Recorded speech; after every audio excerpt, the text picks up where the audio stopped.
Et bien le bonsoir, attachez votre ceinture, mesdames et messieurs, c'est votre commandant de bord qui vous parle. J'espère que vous allez bien. Hop, excusez-moi, que je mette ça comme ça, ouais. J'espère que vous allez bien, mesdames et messieurs, on se retrouve juste pour un nouveau stream. Semi-improvisé, parce que bon, on va dire qu'il n'y a pas beaucoup de choses à organiser. En soi, pour faire un stream, parce que là, en ce moment, c'est Clair Obscur et Rivals. Mais en même temps, j'avais pas spécialement prévu de forcément restream d'ici vendredi, mais en fait j'ai un timing et je me dis vas-y, pourquoi pas. J'ai vu des gens jouer à Clair Obscur, alors je me suis pas spoilé, hein, j'ai vu que le début, c'est-à-dire avant la scène du port, et ça m'a donné un petit peu envie de jouer au jeu. Donc je me suis dit vas-y, pourquoi ne pas streamer en fait aujourd'hui? Qu'est-ce qui t'empêche de streamer aujourd'hui? Je me suis dit carrément, on va streamer, mesdames et messieurs. Et on va pas streamer n'importe quoi aujourd'hui. Aujourd'hui, on va... Alors, on va pas commencer par la tier list en tout début. On va commencer par le classico... le classico DLE. Il n'y a plus Marvel Rivals DLE. Bon, c'est pas la mort, on s'en fout, hein, mais il n'y est plus. Il n'y est plus.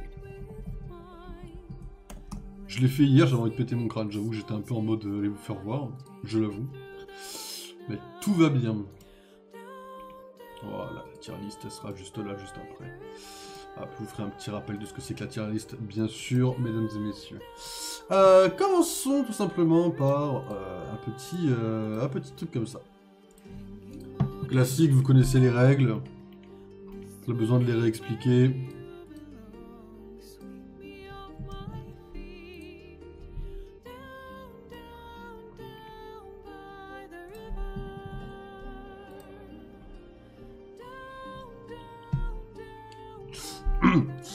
On ignore toujours l'origine de la signification de sa forte ressemblance avec une Pokéball, Trompignon, ou alors l'évolution, mais ouais. Je vais tester le petit d'abord parce qu'en général une Pokéball c'est assez petit.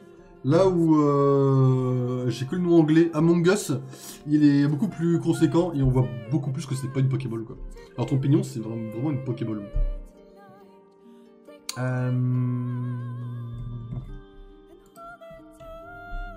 Un Pokémon à type unique, entièrement évolué.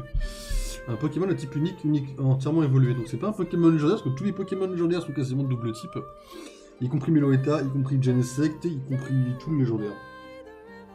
Donc c'est un Pokémon de 3ème type. L'oiseau, il est triple type. On va tenter un Bétochef. Hein. Ah, ok, donc c'est un Pokémon de la 1re génération. Qui se trouve dans une forêt. En vrai, je tente très bien Volga. Ça passe Molga? Non, Electric Vol. Fermite, non, parce qu'il est entièrement gris. Afflamanoir. Je crois qu'Afflamanoir, c'est pas dans les grottes, je crois. Hein. Je crois qu'Afflamanoir ne va pas dans les grottes, donc ça peut être compliqué. C'est un Pokémon marron ou rouge. Montagne et forêt. Marron et rouge. Marron ou rouge, pardon, excusez-moi. Je crois qu'il y en a en tout cas. Un Pokémon qui n'évolue pas. Ce n'est pas Exagel.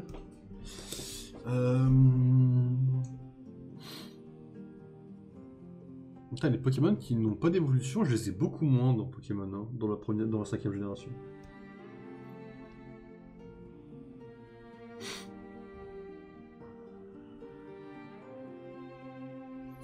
C'est un Pokémon qui va s'orienter type combat, non? Du coup.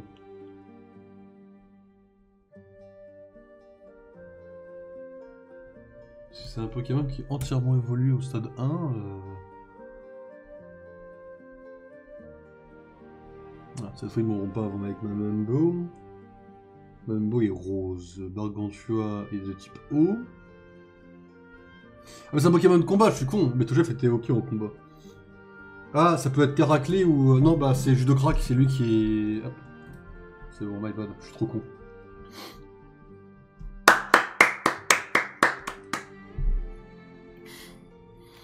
Je me permets de me la péter, parce qu'il n'y a pas grand chose sur lequel je peux, donc... permettez que je me la pète sur ça, quoi. Un jour, on va me le laisser, ce Loki, ou... Alors, un perso masculin qui a de la force, qui apparaît que dans les films. Je tenterai Captain America.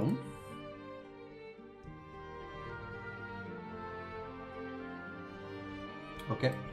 Un super-héros masculin qui apparaît que dans les films. Intéressant.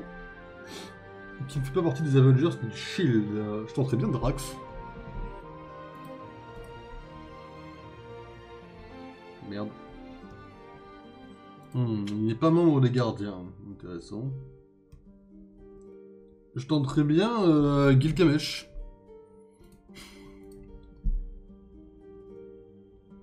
Ah putain. Alors attends, est-ce qu'il s'aperçoit qu'il y a de la force, ça veut dire, ou alors... Parce qu'ils ont tous plus ou moins de la force et de la résistance, non?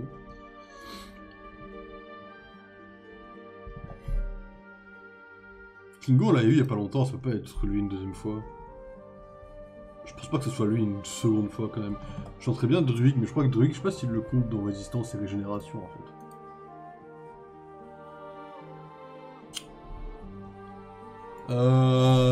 Bah... Vas-y, je vais le tenter Kingo, hein, mais... Je sais pas si Icarus est considéré comme un héros.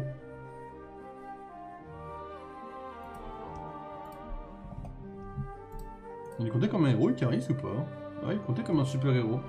Je l'aurais pas forcément compté comme un super-héros, malgré son... Enfin bref, on reviendra dessus juste après, vous inquiétez pas. Salut là-dessus, j'espère que ça va bien. Ça va confortablement. Ouais, j'aurais pas compté Icarus spécialement comme un super-héros à part entière, mais ok. Ok, ça marche. C'est vrai qu'il n'y a pas zéro, le truc. Un méchant, mesdames et messieurs. Un méchant avec de la force. Bon, on va tester chaud, hein. King, hop. Testons un mutant. Mais la propagande inhumaine hebdomadaire, donc je suis content.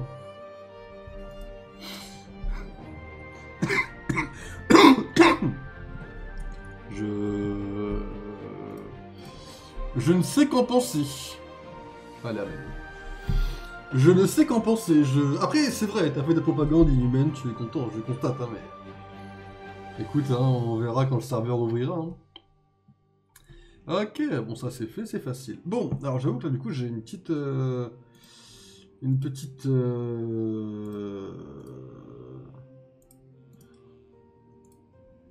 petit désaccord avec cette liste. Alors, mesdames et messieurs, pour ceux qui n'ont pas forcément connu le début, la genèse de cette tier list, mesdames et messieurs, c'est une tier list pour les séries et les films de super-héros. Alors, on va sur Marvel et DC Comics, c'est là qu'il y a énormément de choses à mettre. Alors, j'ai fait un petit peu de tri au fur et à mesure. Hein. J'en ai enlevé quelques-uns, j'en ai rajouté d'autres.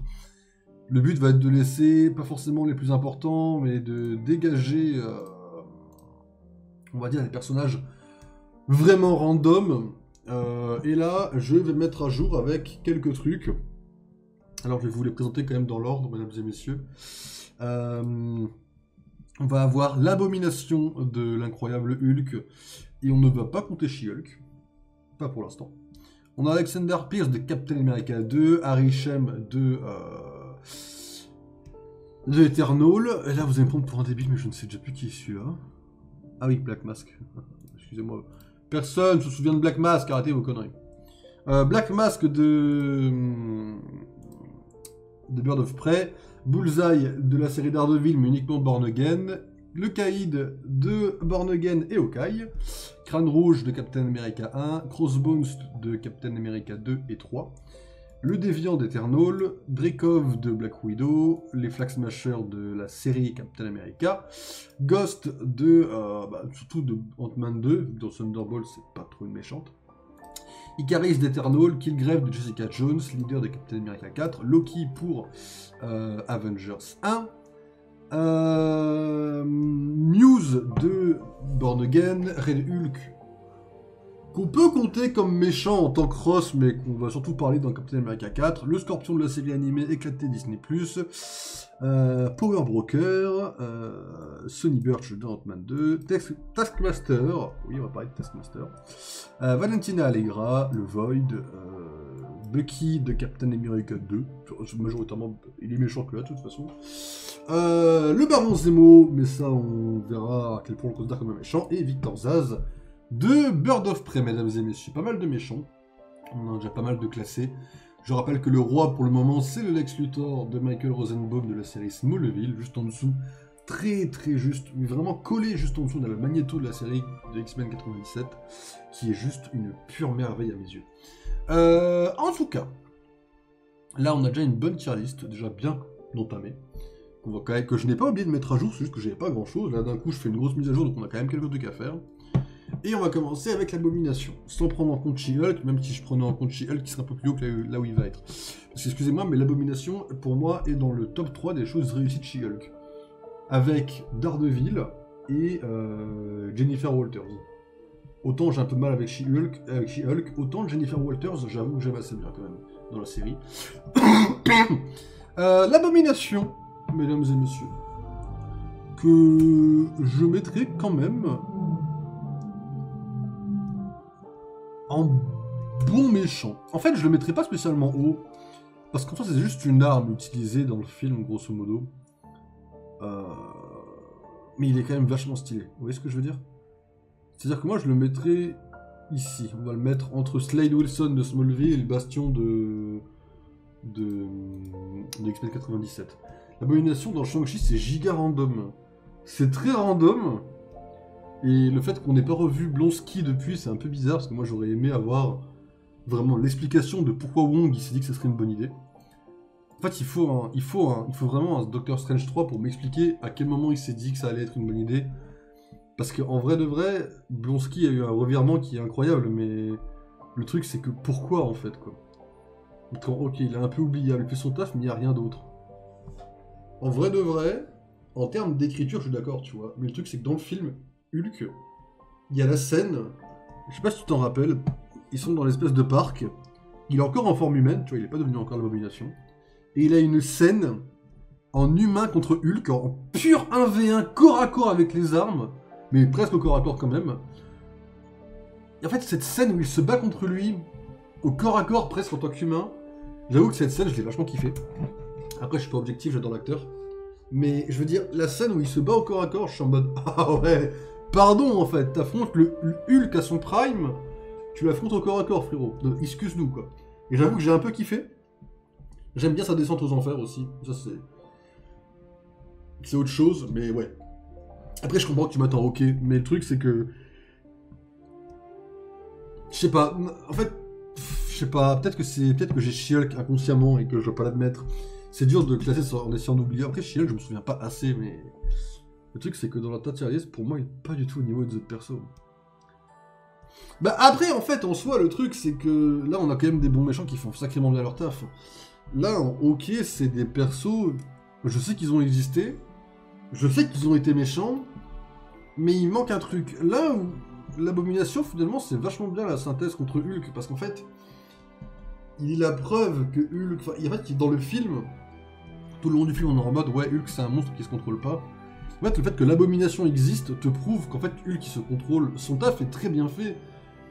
Et puis, bon, après, je suis pas trop fan du redesign. Spécialement de l'abomination. Mais ça, à la limite, c'est purement perso. J'avoue que c'est majoritairement pour ça que je vais pas le mettre très haut, c'est le redesign de la forme, on va dire, monstrueuse.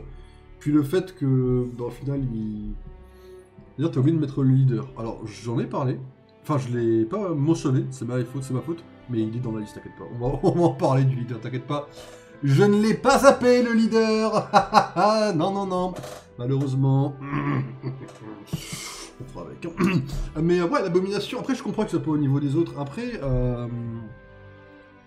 là, tu vois, ici, on a le Deadshot de Smallville, qui est vachement bien, tu vois. Mais je veux dire, là, on a vraiment des bons méchants qui ont fait leur taf et qui... Voilà, que moi, j'oublierai pas, tu vois. Qui, pour moi, je suis en mode, ouais, vas-y, ils ont fait ce que j'entendais. Ils ont eu un moment badass. Ils ont été stylés. Ils ont eu un moment vraiment méchant chacun. Ça fait le taf, quoi. Non, en vrai, je le trouve bien au bon méchant. Après, je comprends que tu m'attends ok, tu vois. Mais le truc, c'est... Tu vois, là, en hockey, on a le lézard de No Way Home, par exemple. Ça pique de le mettre au même niveau, tu vois. Après, je pense que si j'envoyais No Way Home actuellement, je le mettrais en irrégulier. Mais bon. Ça, c'est encore autre chose.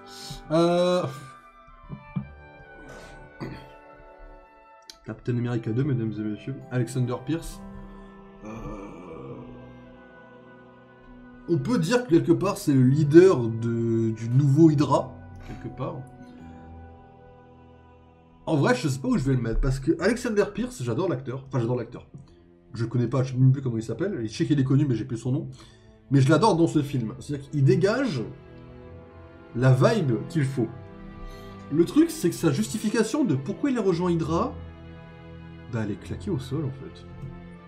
C'est-à-dire que même si le film est très bon, et que Hydra dans le film est excellente, d'ailleurs regardez Agent of Shield, parce que dans Agent of Shield, vous avez la continuité d'Hydra qui est excellente. En saison 1 et 2, majoritairement, vous avez une Hydra qui est partout. Surtout la saison 1, elle est vachement incroyable pour ça. Mais la 2, elle suit très bien sa continuité. Après la 3 et la 4, ça va un peu dans autre chose. Même si la 4 a une Secret Invasion qui est mieux réussie que Secret Invasion, mais c'est encore autre chose. Le truc, c'est que les 5 premières saisons d'Agent of Shield, on va vraiment traiter du Shield contre Hydra. Ward qui trahit. Et Ward qui trahit, mais il n'y a pas... Et Ward qui trahit, c'est un des points, j'en suis toujours pas remis. Et le pire, c'est qu'il a tellement un bon développement. Bon, vas-y, après il disparaît de la série, parce que la série, elle est partie un peu. J'avoue que même si je vous dis que je suis Agent of Shield, la saison 6, j'ai un peu de mal. Après la 7, je kiffe un peu, et encore pas tout. Mais j'avoue que quand ils sont partis un peu de leur truc basique pour partir un peu dans les voyages dans le temps, déjà la 5, j'ai eu beaucoup de mal dans la première partie du voyage dans le temps. Mais en vrai, c'est vrai que Ward qui disparaît, quand il est revenu en saison 4, j'étais trop heureux, tu vois, dans la... je sais plus comment elle s'appelle, la charpente. Dans la charpente, j'étais trop heureux, tu vois. Mais en fait, le truc, c'est que Captain America 2 peut se vanter, et encore, à 2-3 points près, mais on peut se vanter dans Captain America d'avoir une bonne ambiance d'Hydra, je trouve. Ça, c'est vraiment le méchant que je trouve sous-côté dans le MCU. Hydra, ils en ont un peu rien fait, je suis un peu déçu, en vrai. Le fait qu'ils aient, on va dire, plus ou moins canonisé Agent of Shield, ça enlève vachement Hydra du MCU, et c'est une de mes plus grosses déceptions, en vrai, parce qu'en fait, Hydra, c'est quand même censé être une putain de menace. Dans le MCU, c'est pas grand-chose si on enlève Agent of Shield. Déjà, dans Agent of Shield, Hydra en soi... Bon, vas-y, Hive est cool, mais Hydra dans le MCU, c'est une giga déception. Bah... Je sais pas si tu l'as vu, cet épisode du dessin animé. Tu sais, dans l'épisode de dessin animé d'Avengers, le premier dessin animé, on va dire, entre guillemets. Pas le remake éclaté, là. Le truc, c'est que... On a un perso qui est politicien, je sais plus comment il s'appelle, et qui se révèle être Crâne Rouge dans la série animée. Et moi, quand j'ai vu Captain America 2, je me disais, mais en fait, Pierce, c'est forcément Crâne Rouge. Ouais, celui-là. Je pensais que quand j'ai vu la bande-annonce de Captain America 2, j'étais à fond dans ce dessin animé, et j'étais en mode, mais en fait, lui, c'est forcément Crâne Rouge, en fait. C'est tout à fait normal pour moi qu'à un moment donné, il allait enlever son masque et être Crâne Rouge. En fait, pas du tout, quoi. En fait, c'est juste Alexander Pierce, quoi. Ils ont buté les vilains intéressants d'Hydra trop tôt. Oui. Mais en fait, Crâne Rouge, pour moi, aurait... Enfin, après, on est... Bon, le post-endgame est un peu bordélique, tu vois. Mais ce que je veux dire, c'est qu'à tout moment, Crâne Rouge, quand il a plus la paire de lames, il revient sur Terre. Moi, c'est vraiment un truc que j'aimerais qu'il fasse. Parce que Crâne Rouge, dans le MCU actuellement, il a de quoi faire. Mais même, de toute façon, même Strucker, en fait, ils ont un peu... Une fois que je me suis renseigné sur le Strucker des comics, en fait, le Strucker du MCU est vraiment un chic, quoi, à côté, ça me fume, quoi. Mais... Ça aurait été un twist de malade, moi j'aurais été convaincu, tu vois. Mais le truc, c'est que... Là, en fait, dans le film, Alexander Pierce, il est en mode... Ouais, j'ai rejoint Hydra parce qu'en fait... Bah, vous savez, Fury, quand vous avez pas obéi aux ordres et que vous avez sauvé des hommes, bah là, je fais pareil.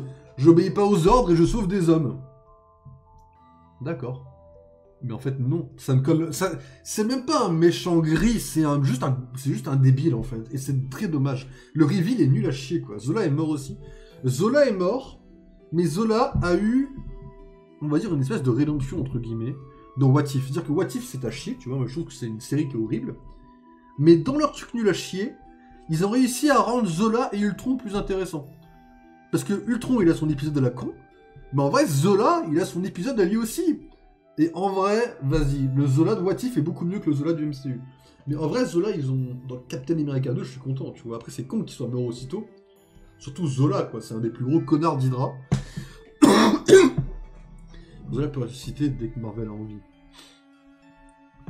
Oui. Oui, Zola peut ressusciter dès que Marvel a envie. C'est vrai que j'ai pas mis Zola dans la liste. J'aurais peut-être dû, en vrai. Ouais, j'ai pas mis Zola dans la liste. Attendez, je vais mettre Zola dans la liste vite fait. Je vais continuer à parler, hein, mais je vais juste mettre Zola dans la liste vite fait. T'as raison, faut que je le rajoute. Mais le truc, c'est que ils peuvent le mettre quand ils veulent dans le... Ils peuvent le réanimer, même si... C'est compliqué, parce que dans le MCU, il me semble, dans la Terre originale, je crois qu'il précise plus ou moins que c'est sa seule copie. Là où dans What If, ils sont en mode, ouais, il a plusieurs copies dans plusieurs endroits. Mais bon, je pense pas que... Après, ça c'est moi qui suis matrixé, mais j'aime beaucoup le côté Hydra veut juste dégager les mutants comme des gros cons, parce qu'ils sont racistes et tout ça. Donc j'aime beaucoup interposer les X-Men et Hydra. Mais en vrai, j'espère que dans leur phase des mutants, là, ils fassent un truc avec Hydra, en vrai. Mais vas-y, peut-être que je rêve. Hein. Il est où le edit pour rajouter Zola vite fait.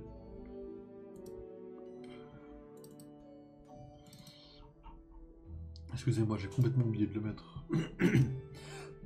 Excusez-moi.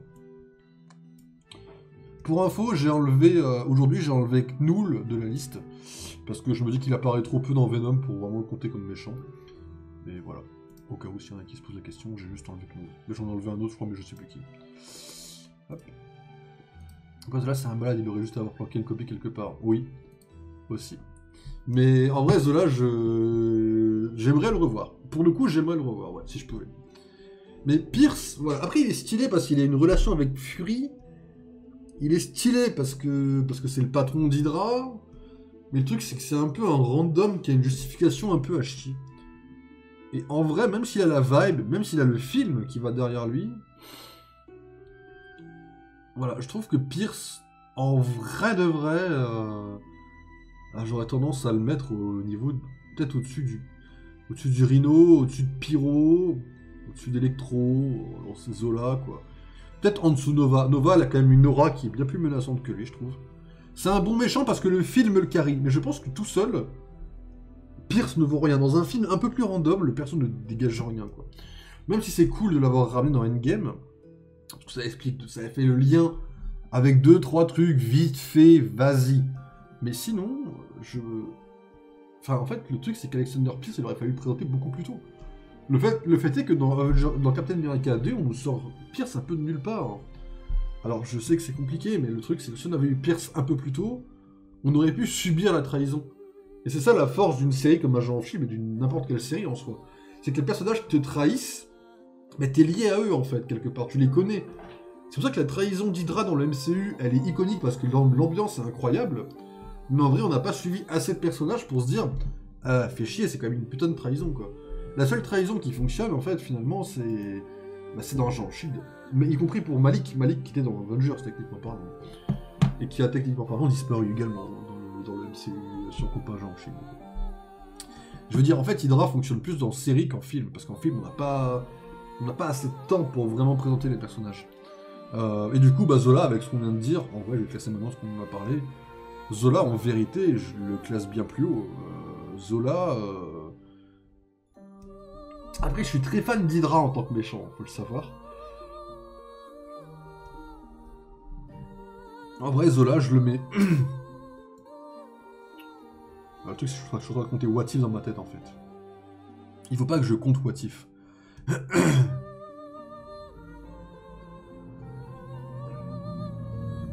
Vas-y, je vais le mettre là, le Zola. Parce qu'en vrai, Zola... Bon, déjà, on a Captain America 1, où on a la présentation du personnage, qui est vraiment un suceur de crâne rouge, pour le coup. On a quelques vannes, on a un vite fait un caméo dans Agent Carter, mais ça, on n'en parlera pas, parce que Agent Carter, c'est une grosse déception.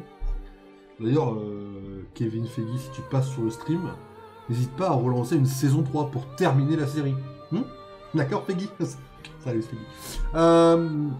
Mais en fait, Zola, il est cool sur le papier. Il a son PC qui est cool dans Captain America 2. Il a sa tête qui est cool. Il a son petit accent en VO comme en VF qui sont cool. C'est Hydra. Il fait son taf. Il a créé un algorithme, le projet Insight, qui est plutôt cool. En vrai, moi ça me va. J'en demande. Il a fait beaucoup plus de taf pour Hydra que Alexander Pierce. Faut le préciser. Mais Pierce c'est un poil décevant. Zola il a une vibe. Mais Zola il a une vibe rien qu'à sa tête. En fait, ils ont très bien choisi l'acteur. Parce que rien qu'à la tête, déjà, il a une vibe aussi. Donc, rien que quand tu le vois, tu te dis, oh oui, ok.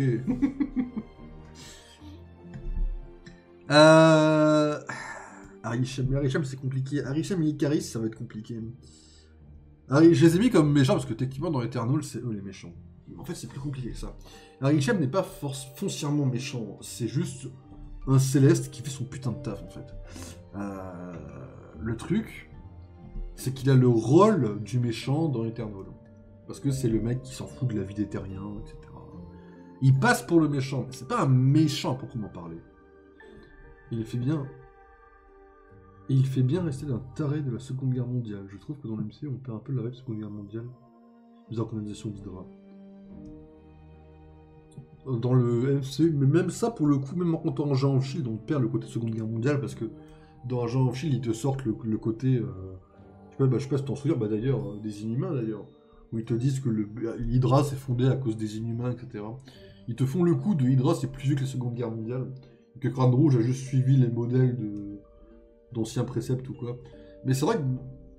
Ouais, je m'en souviens, voilà. Et c'est vrai, mais c'est vrai que... Ça, pour le coup, c'est moins gênant, parce que même dans le... Enfin, quoique, non. Parce qu'au final, les méchants dans les comics, Hydra, c'est géré par des vieux, en fait, grosso modo. C'est vrai que maintenant, on a le Baron Strucker qui a survécu à la Seconde Guerre mondiale, on a le Crâne Rouge qui a survécu à la Deuxième Guerre mondiale, et on a Zemo qui a littéralement le même costume que son père, qui datait de la Seconde Guerre mondiale. C'est vrai que maintenant que tu le dis... Du point de vue comics, on a vraiment cette impression d'avoir des personnages qui ont traversé le temps avec lui, en fait, quoi. C'est vrai que maintenant que tu le dis, on a un peu plus dans les comics. C'est vrai que dans les films, on n'a pas eu cette impression, dans le MCU en général non plus, quoi. Hormis avec le Dr. Whitehall, qui, lui, littéralement ne vieillit jamais. Ça, c'est plutôt cool. Mais la saison 2, pour moi, dans Agent of Shield, est la meilleure de toute la série. Quand on a le Dr. Whitehall qui... Bah là, t'as des passages, la seconde... T'as des passages avec Peggy et le All-in Commando avec... Ça, j'aurais kiffé. Putain, j'aurais kiffé avoir Whitehall dans la saison 3 de Agent Carter, ça me fout le mort. Là, dans mon rêve absolu, ils sortent la saison 3 d'Agent Carter, ils prennent le Dr. Whitehall, ils font un caméo pour faire un lien avec Agent of Shield, et c'est de la perfection absolue, quoi. Et bon, Hive, le méchant Inhumain Hydra, il se fait one-shot par Black Bolt. Je vais pas te mentir que ça aurait été cool d'avoir un petit Hive contre Black Bolt, en vrai. J'aurais vraiment kiffé ça, pour le coup. Ah, j'aurais vraiment kiffé un truc du genre les Inhumains. En vrai, ça aurait été incroyable de teaser la famille royale inhumaine dans un Agent of Shield pour lancer la série ou le film. Hein. Voilà, ça devait être un film, mais ça aurait été incroyable de teaser la famille royale dans un Agent of Shield. Hein. Je sais pas, pour moi, ils avaient eu l'occasion de faire un putain de truc avec les Inhumains, au moins dans les séries, quoi. Mais vas-y, ils l'ont jamais fait, ça me fout le mort. Mais vas-y, les Inhumains... Tu sais que les Inhumains, autant je les aime pas autant que toi, parce que déjà je les connais beaucoup moins et que je m'en fous un peu plus, mais j'ai quand même le mort du point de vue de MCU, parce qu'ils auraient pu faire un truc incroyable avec les Inhumains, quoi. Mais bon, vas-y, on est juste allé se faire foutre. On doit transformer Daisy en mutante, là, ça va me foutre en l'air. Mais on verra, faut pas... On verra. Déjà, faites revenir Daisy, par pitié. Faites revenir... En vrai, il était bon dans le costume de Flèche Noire, dans Multiverse of Madness, il était vachement bon. Mais dire qu'il a créé un langage en plus spécial pour son rôle, et il s'est investi le mec. Mais ouais, du coup, Arishem, il a le rôle du méchant, mais en vrai, dans Eternal, là où c'est le plus réussi, c'est qu'en fait, Arishem, il est menaçant. C'est-à-dire que même si c'est pas un méchant qui veut juste tuer pour tuer, ou être méchant pour être méchant, il fait son taf, mais en fait, il fait peur. C'est-à-dire que Arishem a la scène la plus terrifiante du MCU. Au moment donné où il se pointe dans le ciel à la fin, qu'il regarde Cersei qui lui dit, juste avec son regard, il lui dit, bon écoute, tu sais comment ça va se passer. Il n'a même pas besoin de parler, en fait, juste sa présence et la taille comparée à la Terre suffit à faire tout un dialogue incroyable. Et c'est pour ça qu'Eternal est incroyable dans le MCU. C'est que la majorité du MCU est obligée de passer par un dialogue écrit pour avoir un dialogue. Eternal était un des rares films qui avait des échelles de puissance ou de domination autres que par 3 dialogues à la con, en fait. Arishem, c'est un banger en une scène, oui. Et en plus, si mes souvenirs sont assez corrects du film, tout le long du film, on le voit, mais que sa tête. En fait, tout le long du film, on ne voit pas son corps. On voit juste quand les Eternals lui parlent et qu'ils sont face à son nez, en fait. Et c'est que à la fin où tu vois qu'en fait, ce machin, il fait la taille de la planète, en fait. Et là, t'es en mode... Ah oui? Ah ouais? Ouais, ok. Et en fait, le reveal est absolument incroyable. Arishem est un incroyable banger, en fait. Pour le coup, je suis entièrement d'accord. Après, maintenant, Là, on n'a pas une tier list perso MC, on a une tier list méchant. Mais même dans une tier list méchant, le fait qu'en plus à la fin, je suis désolé, hein, mais à la fin, techniquement, c'est pas il gagne, je vais pas dire il gagne, mais c'est juste à la fin, il s'est barré avec les trois éternels. Il s'est barré, personne ne sait où ils sont. Ciao. Il s'est tiré avec 3 éternels. Ils ont même pas essayé de le combattre. C'est une force de la nature, en fait, le machin. En vrai de vrai, moi, je le mettrais au niveau d'Agatha, Ra's al Ghul, Bouffon Vert. En vrai, je le mettrais même là, en vrai, je pense. Je pense que Arishem, je le mets dans gros banger. Parce qu'il a vraiment... En fait, il a un film pour lui. Il est carré par la mise en scène, certes, mais... C'est comme ça, les autres personnages également. Arishem c'est un gros banger, quoi. Pour le coup, c'est réussi. Je trouve. Et ça fait plaisir d'avoir eu un méchant comme Arishem dans un film du MCU, quoi. Maintenant, pitié, Marvel, faites-le revenir. Black Mask. Alors, Black Mask, c'est un peu spécial. Bird of Prey est un des premiers films DC Comics post-Covid. On a eu Wonder Man 84, on va pas en parler pour l'instant. Et on a eu Black Mask. Black Mask joué par Ewan McGregor qui a joué Obi-Wan. Et le personnage n'est pas complètement nul à chier. Non, en vrai de vrai, Black Mask n'est pas complètement nul à chier. Le plus gros problème du personnage, c'est que son masque, on le voit 10 minutes. Voilà, là, il nous a fait une petite MCU, là, vite fait. Le masque, il n'est quasiment pas apparu du film, en fait. On utilise un personnage qui aime les masques, mais c'est tout. Le Black Mask de la série Gotham est meilleur, par exemple. Ceci dit, dans un film comme Bird of Prey, Black Mask fait son taf. C'est-à-dire qu'on a un film qui est très léger, et le méchant, du coup, est très léger. Donc, pour le coup, je peux pas non plus foncièrement critiquer, dire que c'est vraiment pourri, Black Mask. Et Ewan McGregor, en plus, n'est pas mauvais. Ça se voit qu'il se donne à fond, il s'amuse. Il a une aura autour de lui, c'est l'acteur. Mais vas-y, on juge aussi l'acteur, puisqu'on juge les adaptations différentes des personnages. En vrai de vrai, Black Mask, je ne le trouve pas complètement nul à chier. Ceci dit, on peut pas dire que c'est un bon méchant. On peut pas dire que c'est un méchant qui fait ce qu'on lui demande. On peut pas dire que... C'est même pas un méchant ok. C'est juste pas un déchet. C'est juste pas une poubelle tiers. C'est juste pas un... En vrai, Black Mask, objectivement, moi je tenterais de le mettre là. C'est-à-dire que Black Mask, le film... Combien de temps ça dure, Bird of Prey, déjà? Porky, t'es une merde. Porky, il a vu Héros, il a pu voir Ballerina ce soir, j'ai vraiment le vent. Sachez-le. Ballerina, je l'attends ce film. Je l'attends ce film, en fait. Mais vas-y, il a mis 5, il a kiffé sa vie, il a passé une bonne soirée, c'est cool pour lui. Qu'est-ce que je lui en veux? Alors, Bird of Prey, mesdames et messieurs, ça a duré 1h40. Vous voyez, c'est pas énorme, 1h40. J'ai mis 3. Ah, je vous aurais mis 3,5. 1h40, c'est pas très long. On le subit pas vraiment, le Black Mask. Il y a une aura, il gère un gang, il a peur du Joker, il sert à encenser le Joker quelque part. C'est irrégulier. Le méchant, des fois t'es en mode waouh, ça fonctionne, des fois t'es en mode ah bah non. Mais voilà, il existe. J'ai mis 1,5. Donc toi tu es très violent là sur Internet. Moi j'ai des potes qui m'étaient méga violents, mais à côté vous êtes plus violents que moi, vous les chapistes. Hein. Ouais, j'avais trouvé le film oubliable. J'ai kiffé la Black Canary du film, voilà je le dis.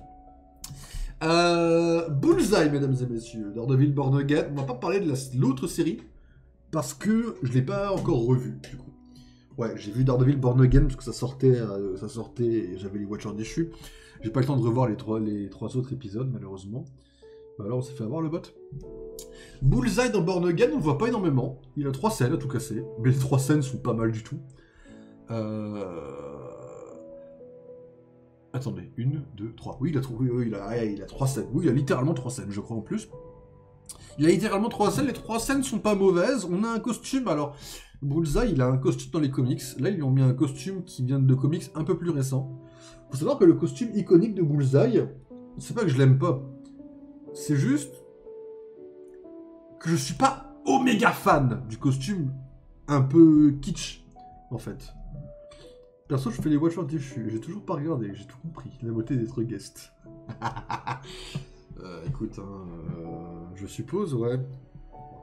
Après, vas-y, ça me fait pas chier d'être à jour. C'est juste des fois, c'est un peu des rythmes un peu à la con. Mais vas-y, là, ça va, ça se passe bien, ça se passe bien. Mais du coup, Bullseye, ils ont mis le costume d'un comics plus récent qui colle beaucoup plus au perso, je trouve. Sur lui, il a de quoi tuer de partout. Il a une petite poche avec un couteau. Il a une cagoule qui est beaucoup moins kitsch, qui est beaucoup plus militaire. Sachant que Bullseye a un passé FBI, CIA, militaire dans la série, ça colle beaucoup plus. Là, on a un bon Bullseye pour moi. Dans la série, il est marquant. La scène d'intro de la saison 1 de Born Again, même si la saison, je l'ai pas trouvée folle, en vrai de vrai, ouvrir la saison 1 sur un plan séquence, faux ou pas, je m'en fous qu'il y ait des cuts qu'on remarque pas. Moi, ce que tu sais, quand j'ai vu l'ouverture de la saison 1, j'étais en mode parce que c'est quand même un plan séquence, dans le rendu en tout cas, qui est stylé et qui respecte Daredevil et Bullseye.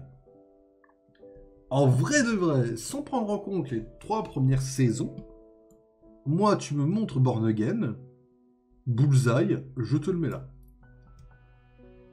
C'est-à-dire que le perso, dans mes souvenirs, il disparaît un petit peu de Born Again. Genre à la fin, juste il se tire, et on n'en reparle pas tant que ça en fait.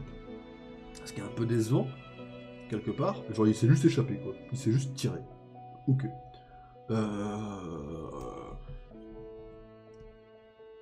Même la balle que se prend Matt, je crois que, mine de rien, elle est très vite effacée, qu'en fait ça le gêne pas pour le reste de l'épisode. L'impact de Bullseye manque un peu d'impact pour le coup. Ça c'est parce que la série, comme l'avait dit Hyde dimanche dernier, la saison 1 est malade. Donc pour le coup, Bullseye n'a pas pu profiter pleinement de son potentiel. En saison 2, il va tout exploser, il montera dans Gros Banger, je pense. Mais ce que je veux dire, c'est que le Bullseye là, de Born Again, juste comme ça, je le mets dans Gros bon méchant. Parce que c'est un bon méchant. Et pitié, ne faites jamais revivre Foggy. Pitié. Le Caïd. Alors le Caïd, on a Hawkeye et on a Born Again. Alors je sais, il manque Echo, etc. Il manque des séries, je sais. Et le Caïd de Hawkeye, moi je vais vous dire un truc, je l'ai beaucoup aimé. Je sais que c'est pas beaucoup le cas. Je sais que beaucoup de gens n'ont pas aimé le Caïd de Hawkeye. Mais moi je l'ai beaucoup aimé parce que déjà, il y a une costume de comics qui est un peu plus présente dans la série originale, ça c'est cool. Je sais également qu'il a sa masse musculaire qui fait lui beaucoup plus le Caïd que dans les autres représentations. Je sais aussi, j'ai bien aimé dans Hawkeye, mais moi aussi, hein, quand il a pété la gueule à Kate, je suis désolé, hein. Là, moi j'étais là en mode, oui j'ai vu le Caïd, parce que excusez-moi, le Caïd dans les comics, ça lui arrive de se battre à la main. Des fois, quand il est à la fin, il se tape, c'est tout. La scène de la voiture nique un peu son charisme. Ça, je suis d'accord. Le truc, c'est que le Caïd, il a sa relation avec Echo. Il se bat contre Kate, il survit au combat, il encaisse des coups. Je veux dire, le Caïd, en termes de capacité de pouvoir, le Caïd d'Hawkeye se rapproche beaucoup plus du Caïd du comics que celui de la série originale. Ceci dit, après niveau caractère, c'est vrai qu'il fait preuve d'un peu plus de légèreté. Il est beaucoup moins gore, beaucoup moins violent. C'est vrai aussi. Après, mettez-vous à sa place. Et ça, j'ai beaucoup aimé le lien qu'ils ont fait. Le Caïd, pendant 5 ans, il a perdu la puissance de son gang. Et ça, finalement, j'aime plutôt bien le lien, même si c'est jamais expliqué. Ça, faut un peu aller se faire foutre quand même. Ils l'ont expliqué hors MCU, mais dans le MCU, entre la saison 3 de Daredevil et la saison 1 d'Hawkeye, il y a l'ellipse de Thanos, et le Caïd s'en est retrouvé impacté. Ça, pour le coup, c'est très mal fait, parce que c'est pas expliqué dans les séries, en fait. Le Caïd est un monstre, normalement, au niveau combat physique. Ah oui, mais en fait, il 1v1 Spider-Man, et il ne perd pas forcément. Bon. Sauf la scène de la prison. Et ce que je veux dire, c'est qu'en 1v1, dans des conditions normales, il n'est pas obligé de perdre contre Spider-Man, il peut gagner, en fait. Donc oui, c'est pour ça que moi, le Caïd dans Hawkeye, j'étais en mode, vas-y. Même si j'adorais Caïd, j'étais en mode, vas-y. T'es le Caïd, putain, quoi. Et c'était vachement cool, pour le coup. Et après, on arrive dans Hawkeye. Alors, je vous parlerai pas d'Echo, parce que je l'ai pas revu, mais dans Echo, en fait, il perd sa masse musculaire, déjà, un petit peu. Dans Daredevil, Born Again, au début de la saison, il n'a plus de masse musculaire. C'est un homme classique. Et ça, c'est un peu le problème du MCU, c'est qu'en fait, le MCU savait pas trop où aller, je pense, à mon humble avis. Ils étaient un peu paumés. Du coup, techniquement, le Caïd, vous avez 3 saisons dans Daredevil où il est normal, humain. Une saison dans Hawkeye où il pète un peu des gueules. Une saison dans Echo où il est un peu entre deux, mais t'as jamais sa vraie puissance montrée comme dans Hawkeye. Et puis après, on a Daredevil Born Again où en fait, il a reperdu cette masse musculaire. Mais au fur et à mesure de la saison 1, il va la regagner. Ils vont te faire comprendre que le Caïd va devenir le vrai Caïd. Et il est en train de déchirer ses vêtements à cause de ses muscles. C'est un peu mieux. Voilà. Après, il faut savoir que le MCU, Daredevil et le Caïd ont eu plus de représentation de leur pouvoir dans des séries du MCU que dans leurs séries classiques. Daredevil dans She-Hulk, quand il se bat contre She-Hulk, le combat est beaucoup plus fluide que 90% de la série Netflix. Je suis désolé de tirer sur la série Netflix. La série Netflix n'est pas mauvaise, juste le Daredevil en costume jaune et orange qui se bat contre She-Hulk, je l'ai préféré à beaucoup de combats de la série Netflix. Parce que là, on a des vrais pouvoirs des personnages. Idem pour le Caïd. Bon, après, les caractères, tout ça, c'est autre chose. Ça, c'est différent. Mais ce que je veux dire, c'est que j'ai beaucoup aimé le Caïd dans Hawkeye. Celui de Born Again porte la saison 1 comme il peut. Il a un peu de mal, il y a des scènes, t'es un peu en mode PTDR, c'est lui le Caïd. Mais ça finit bien. Donc, en vrai, le Caïd, moi, je le mettrais là. Il y a 2-3 trucs qui me gênent un petit peu pour l'instant, pour mettre vraiment en gros banger. C'est un très bon méchant, hein. Mais il manque un petit quelque chose quand on prend Hawkeye et Born Again pour mettre en gros banger. Est-ce que les autres séries vont permettre de monter? Je pense que la saison 3 de Daredevil permettra de le monter là. Le truc, c'est qu'il y a Echo qui existe. Donc Echo le fera redescendre sûrement, je pense. Je pense qu'il bougera pas trop de cette place quand j'aurai revu les autres séries. Mais voilà, pour l'instant, le Caïd, c'est un bon méchant. Il est cool. L'acteur est incroyable. Pour le coup, l'acteur est incroyable. Ça, je ne dirais pas le contraire. Le crâne rouge. Bon, bah déjà, on va partir sur un point très simple. Comme l'a dit là tout à l'heure, le MCU a buté trop facilement les méchants d'Hydra. Crâne rouge en est l'exemple parfait. Crâne rouge, il a fait un film. Un film où il est vraiment, pour le coup, l'antithèse de Captain America. Ça, j'ai beaucoup aimé. La dualité entre Captain et Crâne Rouge est excellente dans le film. Mais Crâne Rouge disparaît. Il revient dans Infinity War et Endgame.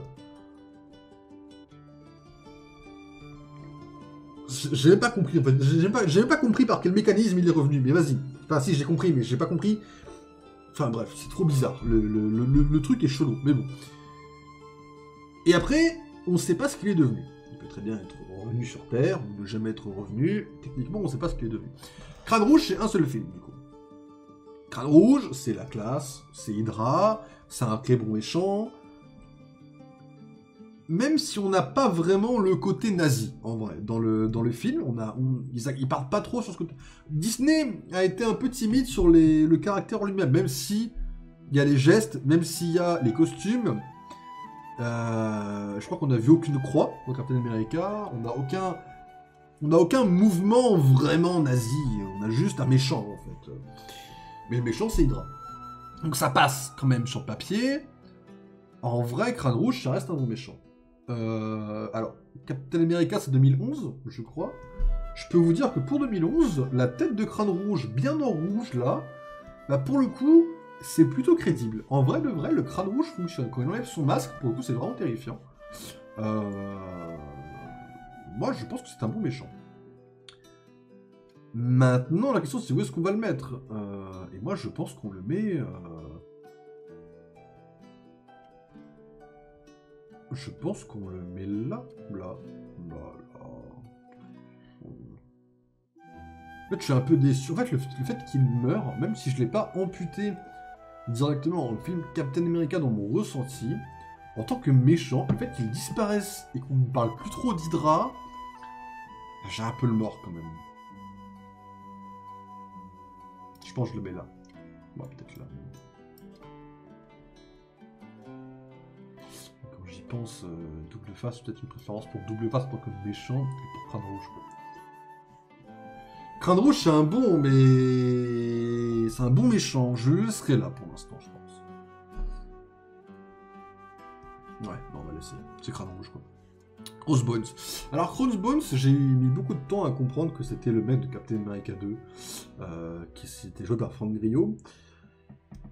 Bon, dans Captain America 2, il est cool, t'as l'impression que c'est un acteur random, enfin un méchant random, mais il a une certaine force, il va plus ou moins très momentanément tenir tête à Captain America. Il a une entrée explosive. C'est marrant ça le stu. C'est très marrant, il a une sortie explosive plutôt, mais je vois ce que tu veux dire. Et j'aime bien le méchant parce qu'en fait le méchant se prend un immeuble sur le crâne et il en veut à mort à Captain America. C'est cool d'avoir fait ce rapprochement entre Crossbones et Captain America. Ça c'est cool. D'avoir fait un lien avec son casque, d'avoir respecté le costume, plus ou moins, c'est cool. D'avoir des combats plutôt stylés, et le fait qu'il explose à la fin. Le méchant est cool, en fait il fait son taf. Le méchant est un méchant qui fait son taf. Maintenant, je peux pas m'empêcher, de la même façon que les autres, d'être un peu déçu qu'il meure un peu trop tôt. En fait, maintenant, ça c'est un problème du MCU. Hein. Les méchants meurent un peu trop tôt. Hein. Probablement un des méchants les plus impactants du MCU pour qu'on en parle. Oui. Là c'est très con, parce que là, c'est ça que j'aime pas dans Civil War, c'est qu'en fait... Wanda, elle a sauvé des vies, qu'il l'accepte ou non. Certes, elle a merdé juste après. En fait, elle a sauvé des vies. Et le fait qu'ils se servent de ça... Alors qu'en fait, la Civil War dans le MCU est très conne. Mais oui, c'est vrai qu'à proprement parler, c'est un des méchants qui a eu un des plus gros impacts sur le MCU, en fait. Oui, ça c'est très vrai. En vrai de vrai, il a fait son taf. Son seul défaut, c'est de mourir très vite... et d'être un peu random au début. Mais ce qui est cool, c'est qu'on a eu une introduction. En fait, on a un film pour l'introduire, et après on a le vrai Crossbones, quoi. Après, dans les comics, c'est pas beaucoup plus intelligent. Alors, c'est très con parce que c'est des super-héros amateurs, mais ça passe beaucoup plus, parce que justement, dans le comics, tu te dis, vas-y, il faut encadrer des clowns, parce qu'il y en a, ils se croient à la télé, il y en a, ils font les influenceurs plutôt que les super-héros, et là, tu peux créer une espèce d'école pour les former parce qu'ils sont trop cons en fait les super-héros. Là ils ont pas été cons ceux-là. Ils ont juste sauvé des vies pour le coup, alors que les autres ils ont juste fait les cons. C'est pour ça que moi ça me choque beaucoup moins dans les comics, même si dans les comics c'est un peu bizarre parce que vas-y. Mais ça me choque moins, ça me choque beaucoup moins. Surtout si tu prends plus ou moins en compte qu'il y a plus ou moins des Skrulls à ce moment-là, je crois. Non, c'est bien avant les Skrulls, je crois. Alors c'est à cette époque-là. Si tu prends en compte qu'il y a 2-3 Skrulls qui poussent un peu le truc, mais je sais pas si c'est le cas, mais il me semble que c'était à cette époque-là, les Skrulls à peu près. Tu peux arrondir quelques angles, tu vois. Dans le MCU, je trouve ça juste con, tu vois. Mais je vois ce que tu veux dire, c'est vrai que c'est pas beaucoup plus intelligent. Mais ça me choque moins, c'est moins choquant, on va dire, quoi. Mais c'est vrai que Crossbones a déclenché une guerre civile dans le MCU. C'est vrai qu'il a reparlé de Bucky à Captain, ça l'a fait bugger. Le méchant est très personnel à Captain, c'est juste... qui meurt un peu trop tôt, c'est juste que il a un peu... ouais, c'est trop tôt en fait. C'est ça, c'est... voilà, comme je l'ai dit, c'est le problème de la majorité des méchants. Ceci dit, il a fait un très très bon travail. C'est pour ça que je le mettrai quand même ici. Je le mettrai quand même... Parce qu'en vrai, Crossbones, c'est cool, mais quand on parle de méchant, il va pas remonter très très haut. Parce que c'est un bon méchant, mais en même temps, il a une limite, c'est-à-dire la limite de ce qu'on peut attendre de lui. Personne ne va attendre quelque chose de grandiose de Crossbones. Crossbones, c'est cool, mais Crossbones, c'est juste un mec lambda dans une armure, bon, certes stylée, qui tabasse des gens avec des points améliorés, mais c'est tout. Et en fait, il manque d'iconisation, même s'il a un impact grandiose, il manque de quelque chose. Ceci dit, dans Captain America 2, il est incroyable. Mais il manque d'un petit truc, même si c'est léger, quoi. Mais bon, il fait bien son taf, j'en suis plutôt content pour le coup. Ah, les déviants. Mais en fait, les déviants, je vais être plutôt cash, parce que je sais déjà où je vais les mettre en vérité. Les déviants, je vais les mettre là. Parce qu'en vrai, les déviants, c'est un peu comme Malekith dans Thor 2. Le déviant, c'est le méchant parce qu'il faut un méchant dans le film. Il faut un vrai méchant. Et Malekith, c'est pareil, dans Thor 2, Malekith, on pourrait pas s'en passer, mais il fallait un vrai méchant pour diriger le film et avoir un combat final. J'ai oublié à quoi il ressemblait. Oui, non, mais c'est... Les déviants... Pour expliquer, grosso modo, on est dans l'Éternel, mesdames et messieurs. Et les Éternels, dans le lore du MCU, existent que pour tuer les déviants. Les Déviants, je sais plus ce que c'est leur lore officiel, d'accord, vraiment officiel. Mais à la fin du film, on apprend que les Déviants, c'est des créatures qui ont été créées par les Célestes, comme les Éternels, mais qu'eux, ils sont partis plus en couille. Et qu'en fait, les Éternels, bah, eux, ils ont eu en gros pour tâche de nettoyer les conneries des Célestes, dans les grosses lignes. Et le truc, c'est que les Déviants servent, grosso modo, de méchants. Mais en même temps, ils sont pas poubelles tiers ou déchets, parce que non seulement ils arrivent à être quelque part menaçants dans leur apparition, mais qu'en plus de ça, ils servent Icaris contre leur gré. Et ça, je trouve qu'ils ont quand même... Ils servent à quelque chose au fond du film. C'est pas que ça sert à rien. Mais on aurait pu faire un film sans eux. Et ça aurait pas été spécialement à chier. En fait, le déviant principal, il va évoluer au fur et à mesure, et à la fin, il va même avoir une apparence relativement humaine. Et il a une scène avec Théna qui est très bizarre, dans une grotte, à la toute fin, où tu vas avoir l'impression qu'ils sortent ensemble, une espèce de relation super chelou, et elle le coupe en deux. Et là, t'es en mode, c'est stylé, mais en même temps, il a été là juste pour retenir Théna, pour que Icaris ait une chance. Voilà. Donc, Éternel est un chef-d'œuvre, mais les déviants dedans, on saura s'en passer, quoi. Merci d'être passé, les mecs, mais non merci. Dreykov de Black Widow. Dreykov de Black Widow. En fait, je sais pas vraiment. En fait, Dreykov, il a le même problème que Alexander Pierce, en fait. C'est-à-dire qu'en tant que méchant en soi, dans Black Widow, il n'est pas nul à chier, d'accord? C'est-à-dire que très rapidement, on capte que ce mec, c'est une grosse merde. Très rapidement, on capte que ce mec est peut-être le mec le plus sexiste de la planète Terre dans la MCU à ce moment-là. Déchet, non. Parce que, déjà, il peut pas être déchet pour une raison extrêmement simple. C'est la scène où Natasha veut le tabasser, et qu'elle ne peut pas parce qu'il a des putains de phéromones autour de lui. Cette scène à elle toute seule, je suis en mode, ah vas-y, il est pas nul à chier, tu vois. Il a une scène à lui, tu vois, il a sa scène, tu vois.